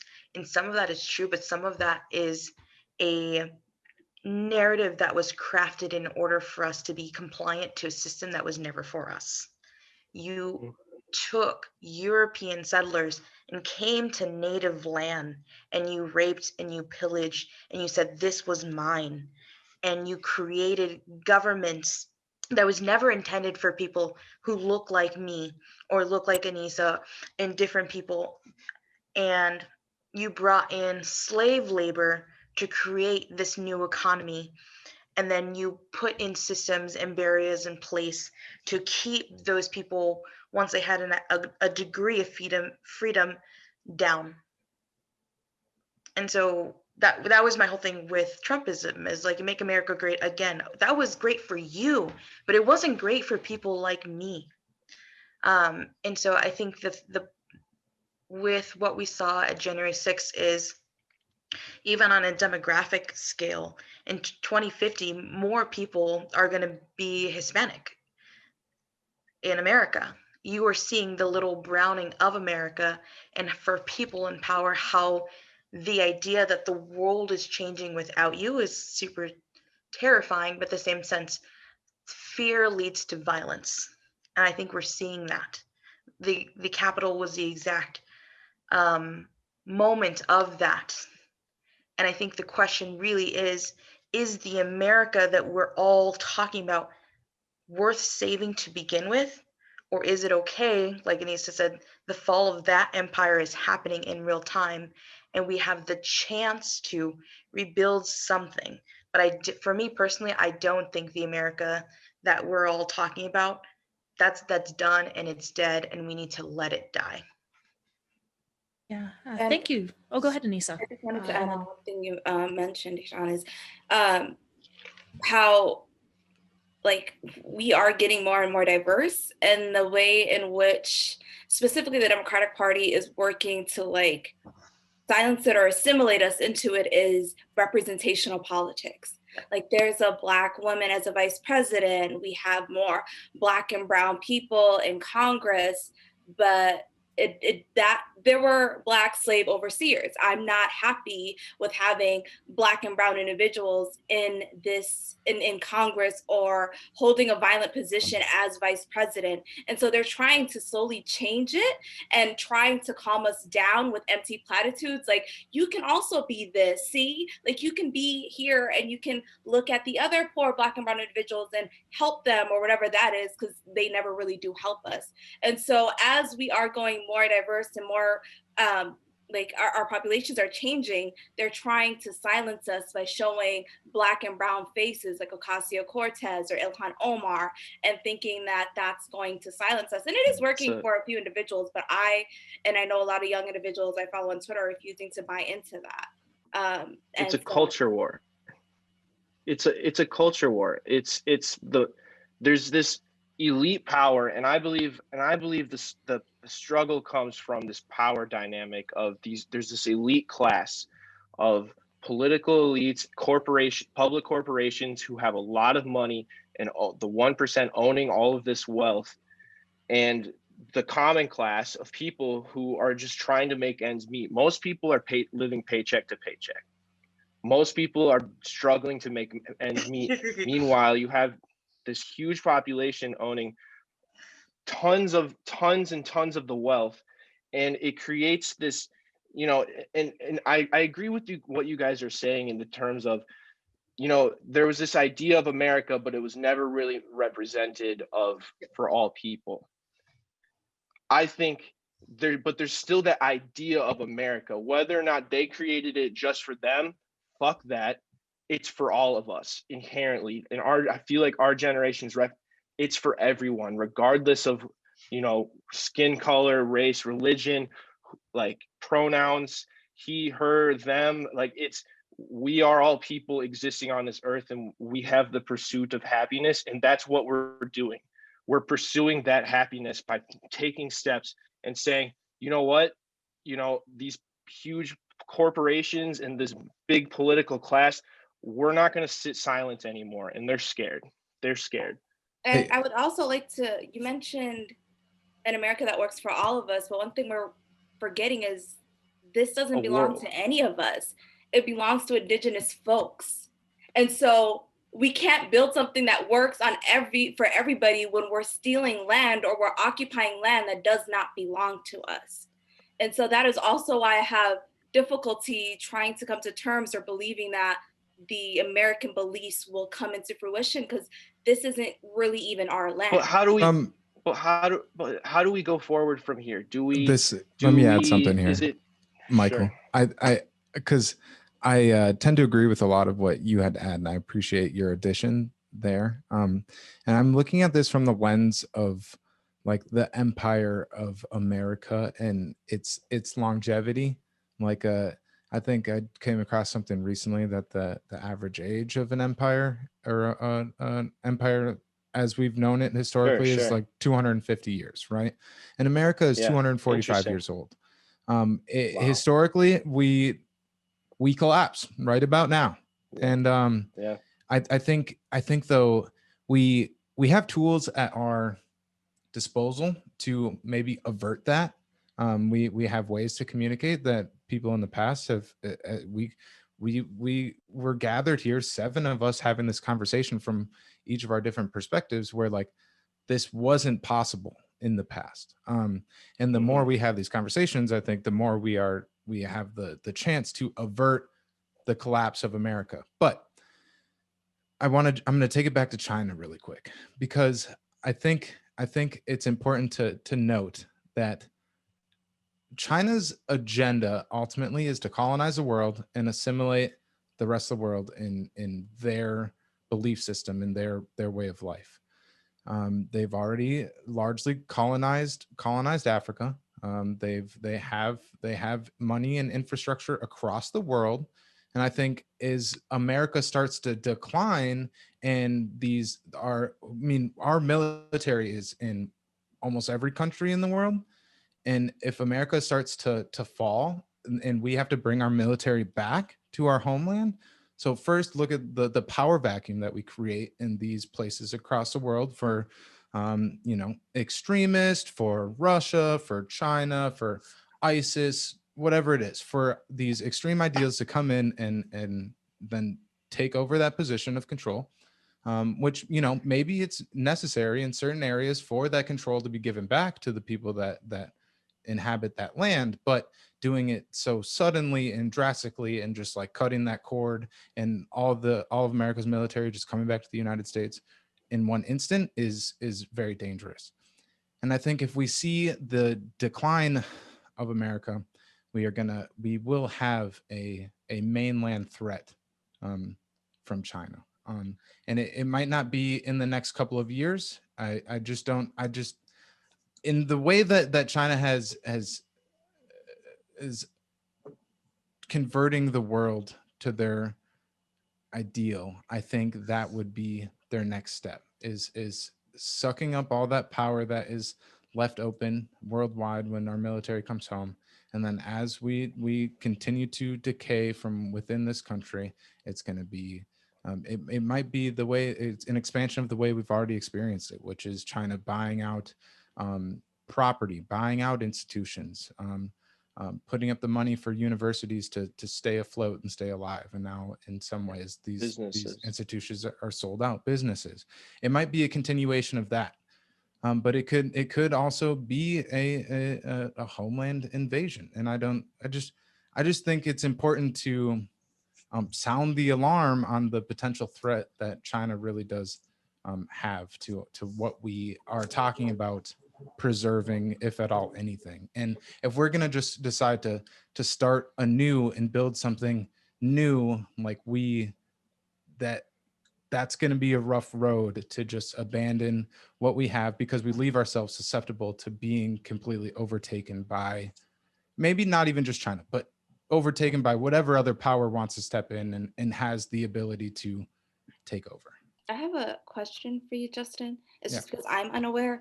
Do you know, you mentioned assimilation of Africa. Do you mind kind of expanding on that if you're able to, or sending me the links to kind of? Yeah, I mean, I could send quite a bit of information. I mean, one thing I'll be completely open that I'm trying to practice is my information recall. But I've read quite a bit in that China has directly funded the expansion of infrastructure across Africa, providing access to public utilities, building mega ports that are billion-dollar projects that will inhabit millions of people. I think they have, I was confusing the statistic when we were talking yesterday, but I think it was something like they're funding over 11 of these mega port projects across Africa. And these are like tens of billion-dollar projects that is really just expanding China's access to like the global marketplace. And if they can colonize the ports of Africa like that expands their foothold exponentially. And the rest of the world has in a lot of ways forgotten about Africa and left Africa to try and pull itself up by its bootstraps, essentially. Like we've taken that position towards Africa. At least it seems like in America. Although we do provide a lot of aid, I don't know if there has been enough of it. They have been left behind. So that leaves open this possibility of someone like China who has as much money and infrastructure expanding capabilities to come in and essentially take over. Now they're not like, hey, they're not like we militarily have taken control. No, we just pay for you to have all these nice things and have a metropolis to exist in that was never possible before. At least it wouldn't have been possible for another 100 years. Now essentially we own you, but it's not in the sense that we, they have ownership essentially. So Going with off that, of that. oh, go ahead. I do want to get to Jonathan, so Yeah. if you can keep your comment brief, and then I'll pull it together so that Jonathan can talk. No, I was just going to add to that. In 2015, I spent 3 months in Uganda. And so there was a big push, particularly in Uganda, that a lot of the rural areas, you have just trucks and trucks and trucks of Chinese construction sites who are helping pave roads and build some of that infrastructure. And so just talking to a lot of the Ugandans there, that is a thing. Now, culturally, I don't know if there's a lot of that like assimilation, but as far as like China definitely having a hold in building infrastructure in some of these places and therefore having an economic hold versus culturally, I think is a real thing that's happening or is happening. So with that, I wanted to pull together some thoughts that are said so that we can ask Jonathan about some of the historicity of this. MJ, I believe that what I heard you saying is America is what we practice it to be. And what I heard from Anisa and Deshann is what America was originally practiced to be. This is outlined by Charles Mills. He created a book called The Racial Contract, is that when America was founded, it was implicitly and explicitly made for people who were white and Christian. They use the words relatively interchangeably. And so America was practiced to be this paragon of democracy, especially for white, Christian, and then males who owned property, and then often who were able-bodied, but that wasn't an inherent requirement. It was just a common thought. And so with that then, as each generation has come in and grown and, as Deshann put it, increasingly became brown, as more people were stolen from other lands, as people were killed and assimilated and had different types of genocide performed, America continually practiced itself to increase that vision of democracy or a republic or whatever we're going to call it, such as an oligarchy, for what America could be. And then, for instance, you have women's suffrage, you have the expansion of rights in the 1960s. And so with that, that's kind of how I see it, is I see it as this expansion of what we practice ourselves to be. And we could, from this moment, practice ourselves to be something different. We could practice ourselves to continue along this trend of being more inclusive towards people. It would be a several generation fight where this moment could galvanize us to continue to practice into being that vision of a democracy, of the democratic experiment. Or we could very easily just give up on our experiment and fall back and allow white rage and pro-capitalism and all of that jazz to just create this corporatist balloon. With that, Jonathan, then one of the things that I wanted to get at was you study the history of this.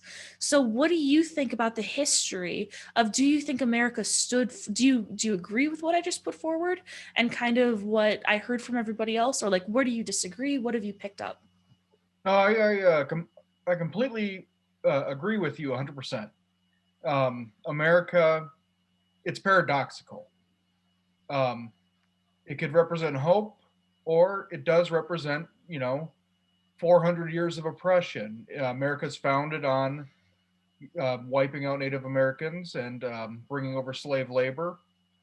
I think, but it was also founded on those famous words of Thomas Jefferson, all men are created equal, and it keeps getting expanded. And I think that's what the hope is. One historian calls it the contagion of liberty, that once you open up the box, Pandora's box, everyone is starting to claim, liberty.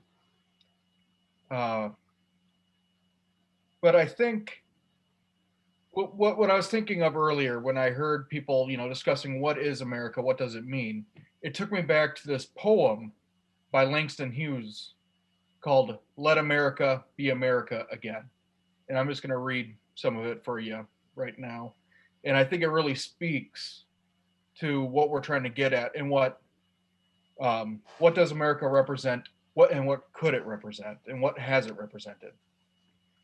So, let America be America again. Let it be the dream it used to be. Let it be the pioneer on the plain, seeking a home where he himself is free. America was never America to me. Let America be the dream the dreamers dreamed. Let it be the great strong land of love, where never kings can conneve nor tyrants scheme, that any man be crushed by one above. It never was America to me.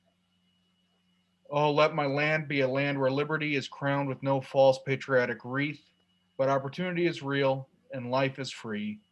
Equality is in the air we breathe. There has never been equality for me, nor freedom in this homeland of the free. Say, who are you that mumbles in the dark? And who are you that draws your veil across the stars? I am the poor white, fooled and pushed apart. I am the Negro bearing slavery's scars. I am the red man driven from the land. I am the immigrant clutching the hope I seek, and finding only the same old stupid plan of dog eat dog, of mighty crush the weak.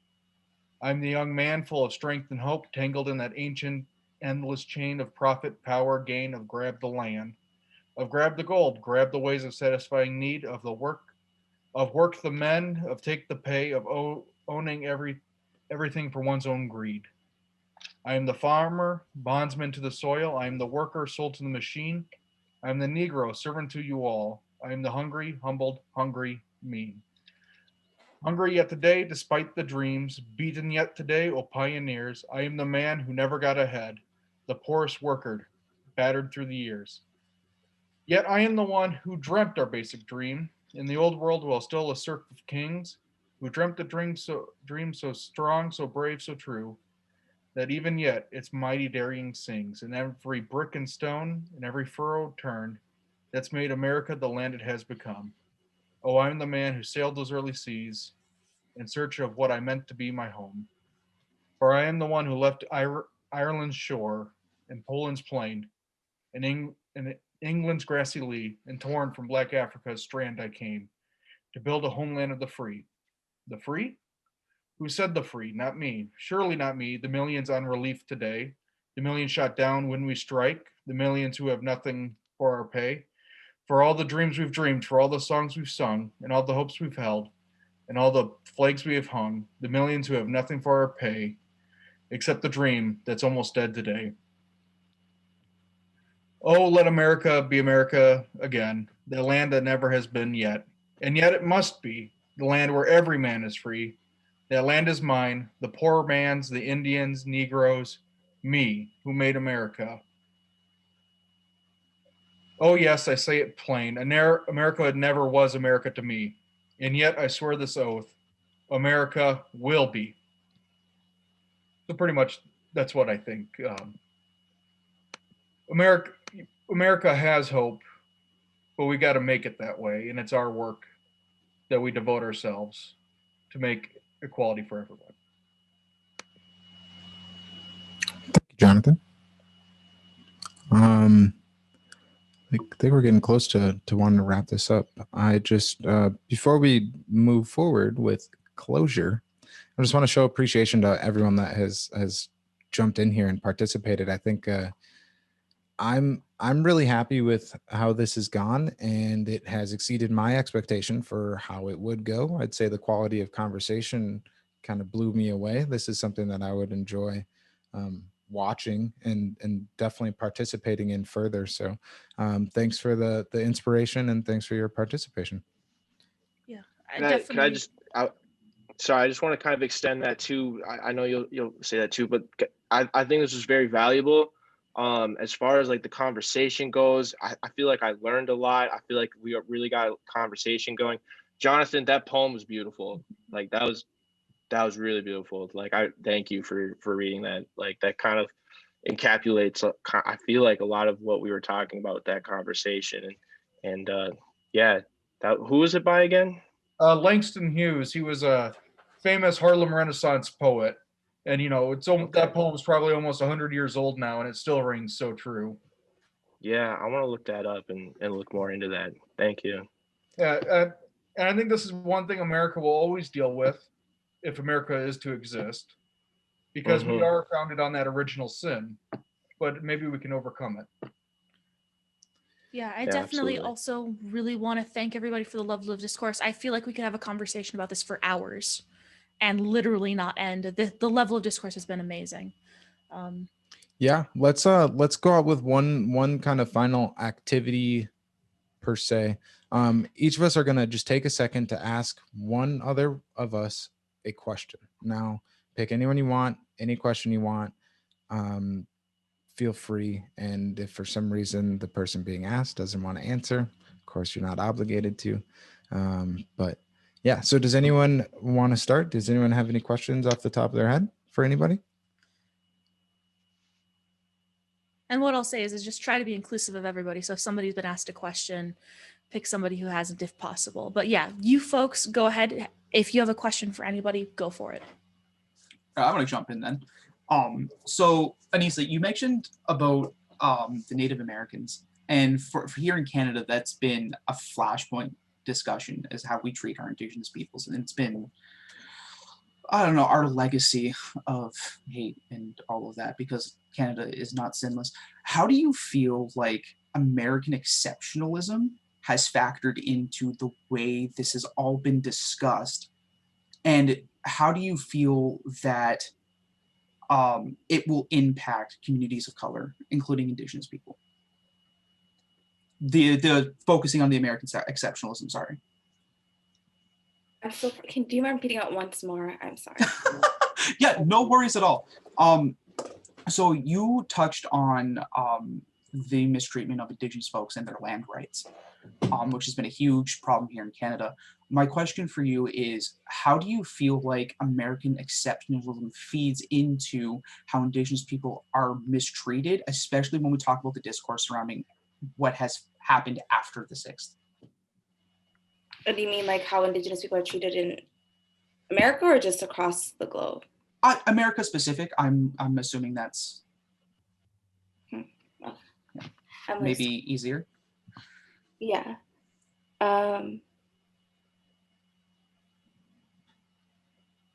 Honestly, I'm still trying to process it. But like, so from my understanding is, how has American exceptionalism impacted Indigenous folks in America? Yes. If I'm understanding that correctly. Yeah. Okay. Sorry, I know this is maybe tangential to the discussion, but it's piqued my brain because it's so rarely discussed here in Canada. Yeah. I really don't know the answer to that. If I can get some assistance, I would love that. If anyone could add on to it, but I really. Well, one of the things that I know. Sorry.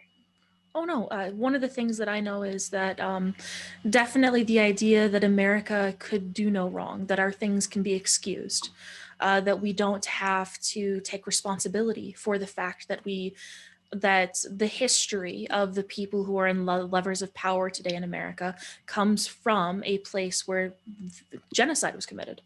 And genocide was still being committed, can still be argued to be being committed today through, for instance, law enforcement.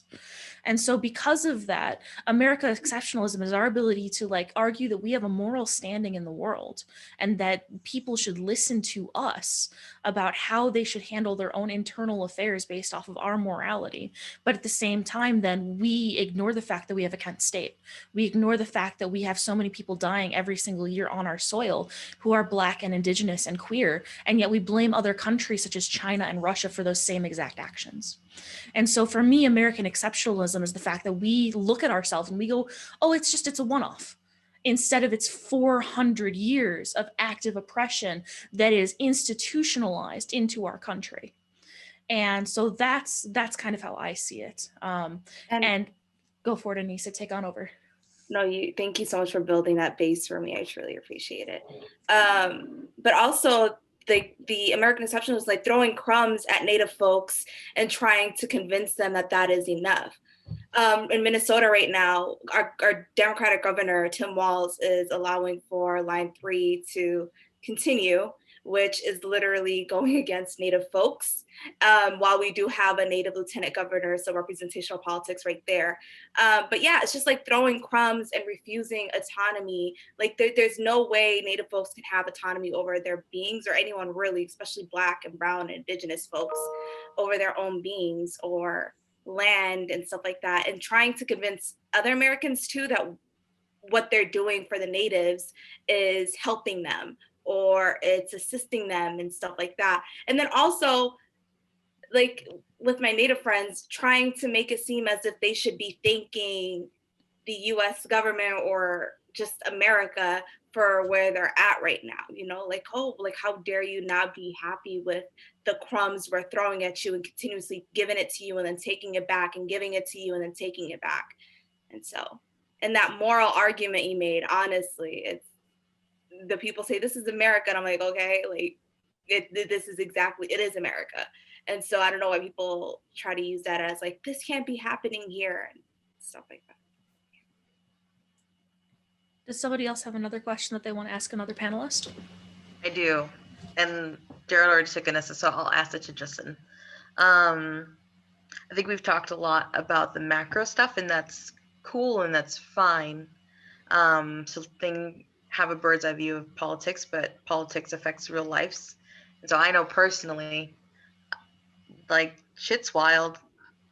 I've never had to process, oh, I have to actually consider buying a bulletproof vest. Oh, I have to go and prepare will, and the reality of, like, I could show up to help my community and I could die. Because white men can carry guns with no repercussions. Justin, as another person of color that's out in the spotlight, do you feel a little less safe than you did post January 6th? You know, I've felt, not per se, because I've felt like there was a threat to my safety and security since May. I generally haven't felt safe or secure since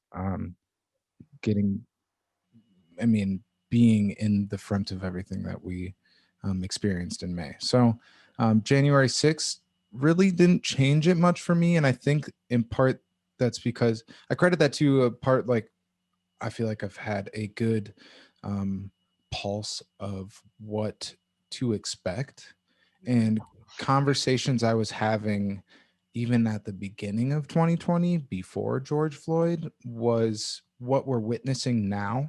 Yep. So no, I would say my safety and security doesn't feel like it has moved, or my sense of safety or security doesn't feel like it's moved at all since the 6th, but I think that's because I've had a good sense of what's unfolding, how it's unfolding, and how that affects me, right? So I can understand many people that may have felt a shift in their sense of safety and security, and I would have experienced that myself if I haven't been thinking about this and following along with this since Donald Trump got elected. So yeah, to answer your question, I hope I did. Well, actually, I want to follow up very briefly. Have you experienced, and I know that you have, experiences that were not safe for you in your role as someone who, for instance, has been at protests? Yeah, definitely. Yes. And do you think that you were treated differently than the other, for instance, white press members who you were accompanying? In a way, yes, but I'm not quick to take on any victim mentality by any way. I understand that I put myself in certain situations and I wasn't identified maybe as well as some of the other members of press. So yes, I was in some situations treated differently and addressed differently, but I also know members of the press that also took rubber bullets and ate a face full of tear gas. And granted, actually, now I'm remembering one specific experience where I was this is the one thing I can point at and feel like, yeah, I was a victim in this scenario. I was singled out from the group that I was with, was when just to take it back really quick, at the 3rd precinct, the before they had completely abandoned it, the first day of marching to the precinct, and the initial reaction was they came with reinforcements to set a perimeter around the precinct, and I was in back. I was filming and taking photos of what had just transpired. This was after that police car had gotten beaten in. They broke into the parking lot and all this and that. And when these officers showed up, I was with a group of 5 or 6 self-identified members of the press, and I was this one cop particularly made a beeline past a couple of those members of the press directly to me and put his hands on me in that moment. So yeah, there was one experience specific being Black that I feel like I was targeted in some of this. But I don't say that lightly, because I'm not ever quick to make that assessment of my experience. I don't want to assume ever that I'm being treated differently because I'm Black. I need hardcore proof that that is what just happened. And so, yeah. Yeah, that's where I wanted to reiterate, though, the idea that people who are Black and brown have not felt like America has been for them or safe. And there have been examples of that. Does anybody else have, or did you want to elaborate anything else? Or? Well, just one more thing. I mean, I think just people of color in general can relate, but it's important to point out the general anxiety that is felt in this country just being Black. Now, granted, I've had run-ins with the law. I've gone to jail in reasons that were my own fault, like getting caught with heroin. Yeah, it's illegal to possess heroin. Okay, I can understand with the current way this system works, I should go to jail. But besides, like, even when I'm not breaking the law and everything's on the up and up, just this general sense of anxiety as if there is at any moment a potential for something to come into my sphere of existence and impact, negatively what happens next. Does that make sense? Thank you for sharing. Mm-hmm. Does anybody else have a question for another panelist? Got a question for anybody who wants to answer it, I guess. So given everything that's happened in this conversation that we've had, going forward, does anybody feel like with the inauguration of Joe Biden going forward that there's some sort of hope towards change? If anybody wants to kind of elaborate on how they feel about that, I'd love to hear it. Anisa's face. Yeah, I know. I think I'll start this, but I think that this is a question that multiple people could say something briefly on, because any one of us could probably expand a lot. I think just going at it from a summary point of view, people have lots of different perspectives on Joe Biden and his potential presidency or his president, his elected going to be president. I just had to clarify that. His elected going to be president role. And his agenda. And so, for instance, I know that people on the left, in the center left, are looking forward to potentially a more centrist government. People like Nancy Pelosi, people like Chuck Schumer are more happy about getting to something where there's maybe potential for bipartisanship, maybe that there's potential for getting some of these quote unquote common sense, different ways of going about things. I think that the leftists are utterly horrified at the fact that they may be complicit to centrist policies that they don't necessarily believe in, but also that because the center left is looking to reach across the aisle with people who have been slapping them repeatedly for a number of years. For instance, it's really interesting that, hey, there was just an attempt on people's life. There's the idea of like hang Mike Pence being chanted as people are trying to break into the Capitol. There's a gallows outside. People came in with zip ties, and people still challenge the electoral process afterwards. And so people on the left are looking at that and they're going, you can't reason with people who are going to stand up and continue to promote that. And so leftists like AOC are trying to go really hardcore in pushing for more leftist policies, pushing for immigration reform, pushing, especially for AOC, for New York immigration reform. But then you also see the fact that there are other agendas that could be pushed for anti-oppressive measures that likely will just get ignored by the Biden Biden presidency, especially, for instance, just in changes to economic systems, changes to healthcare. Medicare for all is probably going to be ignored, and leftists are extremely disappointed that that might happen. For the center right, you see people like McConnell who are probably super happy at this.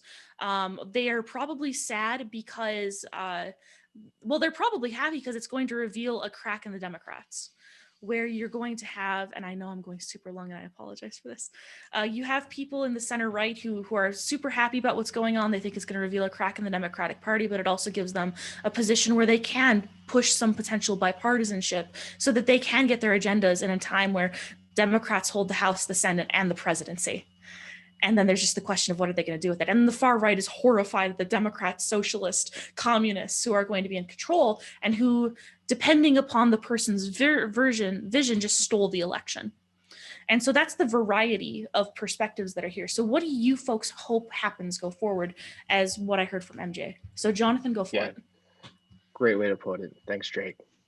The one thing that can be hopeful is that there might be a purge of Republicans, because under the amendment of the Constitution 14 of Section 3, anyone who does an insurrection against the United States government cannot hold public office.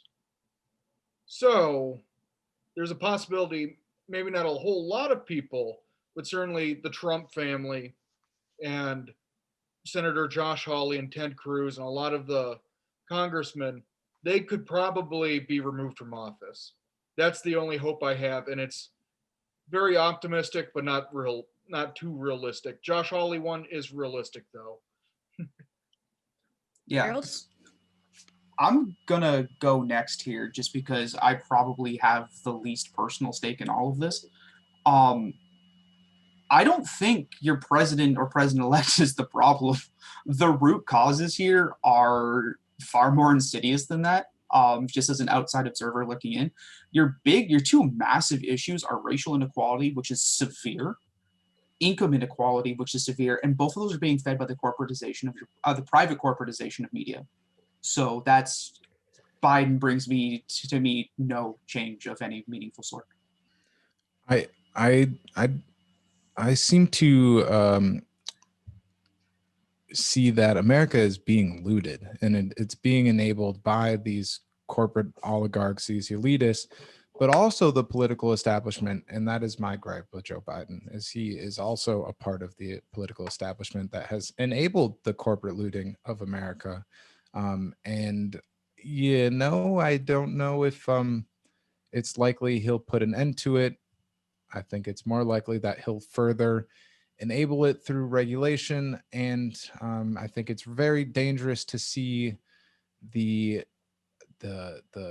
crash in the value of the US dollar. And that also plays into how, there's ways that will be impacted with the Joe Biden presidency also. Wait, I'm sorry, Deshann. I can't end with such gloom. The question was for hope and optimism. And I am hopeful for there to be aliens. I'm hopeful that there is we are hitting the point in the timeline of advancement of technology that it is going to, of course, like we saw in the Social Dilemma, we are experiencing its negative impacts, but once we get through its negative impacts, there is, a lot of long-term positive stuff, ramifications that technology can continue to enable us to do. I'm optimistic that what we've all just experienced over the past year now has brought together conversations like this, because I know damn well if we have the idea to participate in something like this, we are not the only ones. And I think this is, again, to reiterate something I said before, these types of actions I think are a large part of what deliver us into a prosperous future. This is what delivers us into having any potential for that, in my opinion. And with that, I will shut up. I think there's that meme where it's like the person putting a Band-Aid on the water that's gushing out. Essentially, that is Joe Biden. in that, am I thankful that we no longer will have a president that says when the looting starts, the shooting starts? Yeah, I think that's a nice push towards whatever we would consider progress. But Anisa pointed out really well, it was a Democratic governor who sent mounted police to people on 94. It was a Democratic governor who sent the National Guard and allowed them to put rubber bullets and tear gas women and children and the elderly. It's a Democratic mayor who Minneapolis is seeing one of the biggest housing crises. It's a Democratic governor that is allowing for a pipeline to go through native land when the native community is outcrying that. And so, no, I don't have a lot of hope in saying because we now have a Democratic president that everything will be fine. I think a lot of it will be, they will happily chant Black Lives Matter while still throwing Black lives into the prison industrial complex. Thanks, Anissa. And so in that sense, no. What I am going back to, I don't think the America that we have is anything to be saved, is anything to be championed, is anything to salvage. What I am thankful in the things that I have seen in the last 6 months is how much faith and how much hope we're putting into institutions, and how much faith and how much hope are we putting into the ideas of community, in that it's everyday citizens that I see going out into homeless encampments and providing the infrastructure that our government should have been doing to begin with. It is everyday citizens who are going out into the communities and are helping protect and give aid to that community, and not police and EMTs and these different things that we're giving huge amounts of funding. Our government and capitalism, we saw people hoarding and stockpiling masks and toilet papers, and it was grandmas and aunts and people with YouTube saying, I'm going to learn how to make masks, not for profit, but in order for my community, for my family members, for the people that I love to be safe. And so I don't see a hope as far as the government is concerned. I do see a hope in what the failings of that government has shown the people, that they have way more power in numbers and with community than they ever thought imaginable, and really leaning into that and banking on that going forward.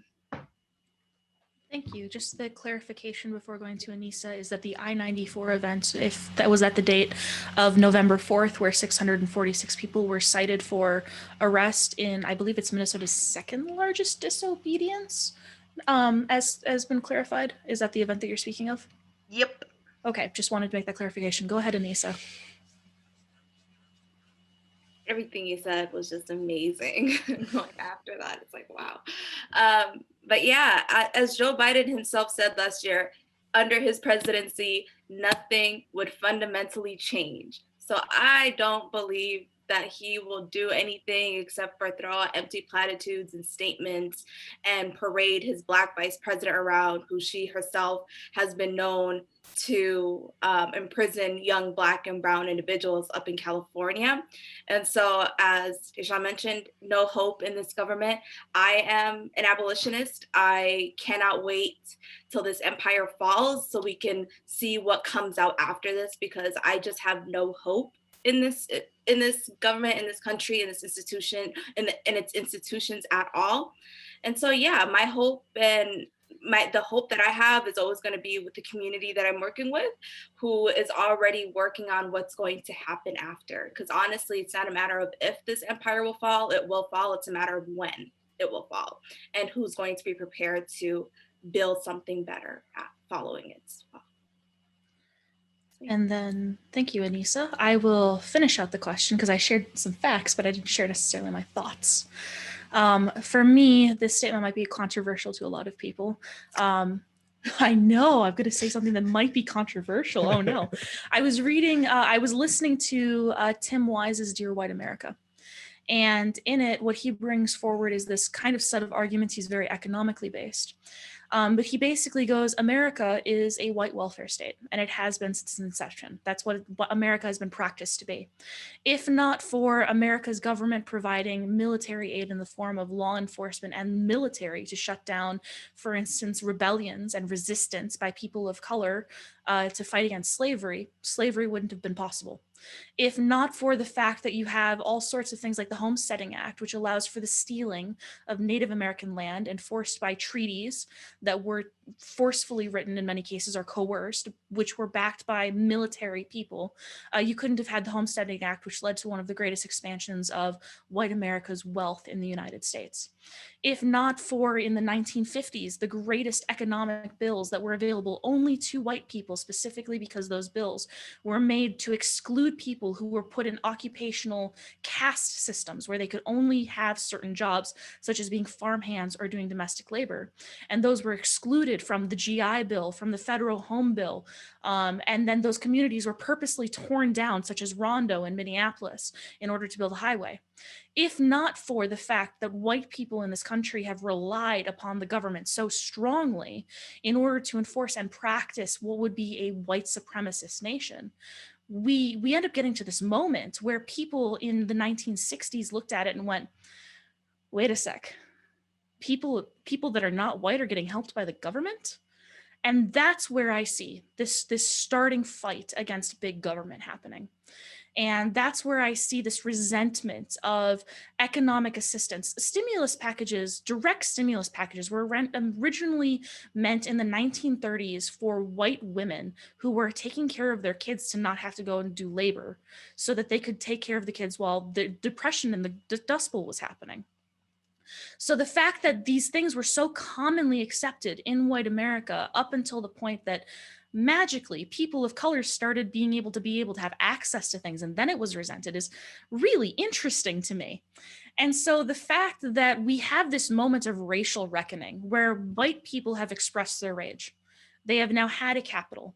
They took it over with laughable and, in fact, often complicit assistance. Not 100%. There were law enforcement who did their job. Not that I agree. I am, like Anisa, an abolitionist. I think that there are many other methods of community justice that can happen through conversation that can prevent things like this happening in the first place. But if we have hope now.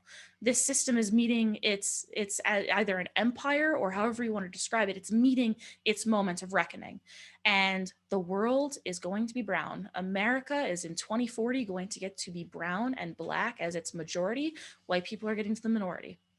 And the fact that we are having more conversations, the fact that we are having more community discussions, I'm now leading a social justice book club, which I wouldn't have expected before now, and new people are entering into these conversations from all sorts of different places.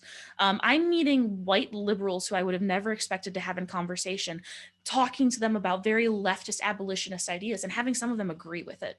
That never would have happened before January 6th or before the murder of George Floyd. And so that's what I hope for. I hope that we will have a community and a conversation that will take what's going on and have discussions of, is that a legitimate source?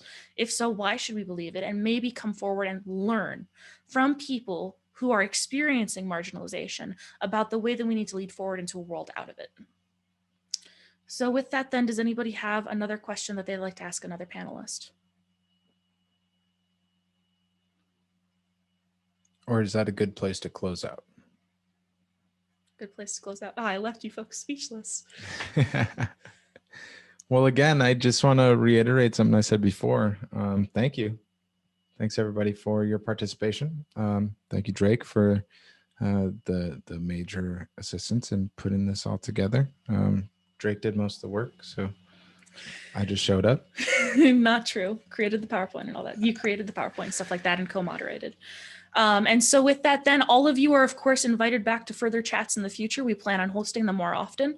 So please reach out if you would like to participate in more of these kinds of conversations. And thank you to our listeners for listening in. Yeah, absolutely. Thanks for anyone that lent us the ear for this amount of time. Hopefully you got some value out of this conversation. If you have any feedback, I know I'm absolutely open to hearing it. I'll put a call out for everybody. If you have any topic ideas for a discussion like this, I'd also love to hear that.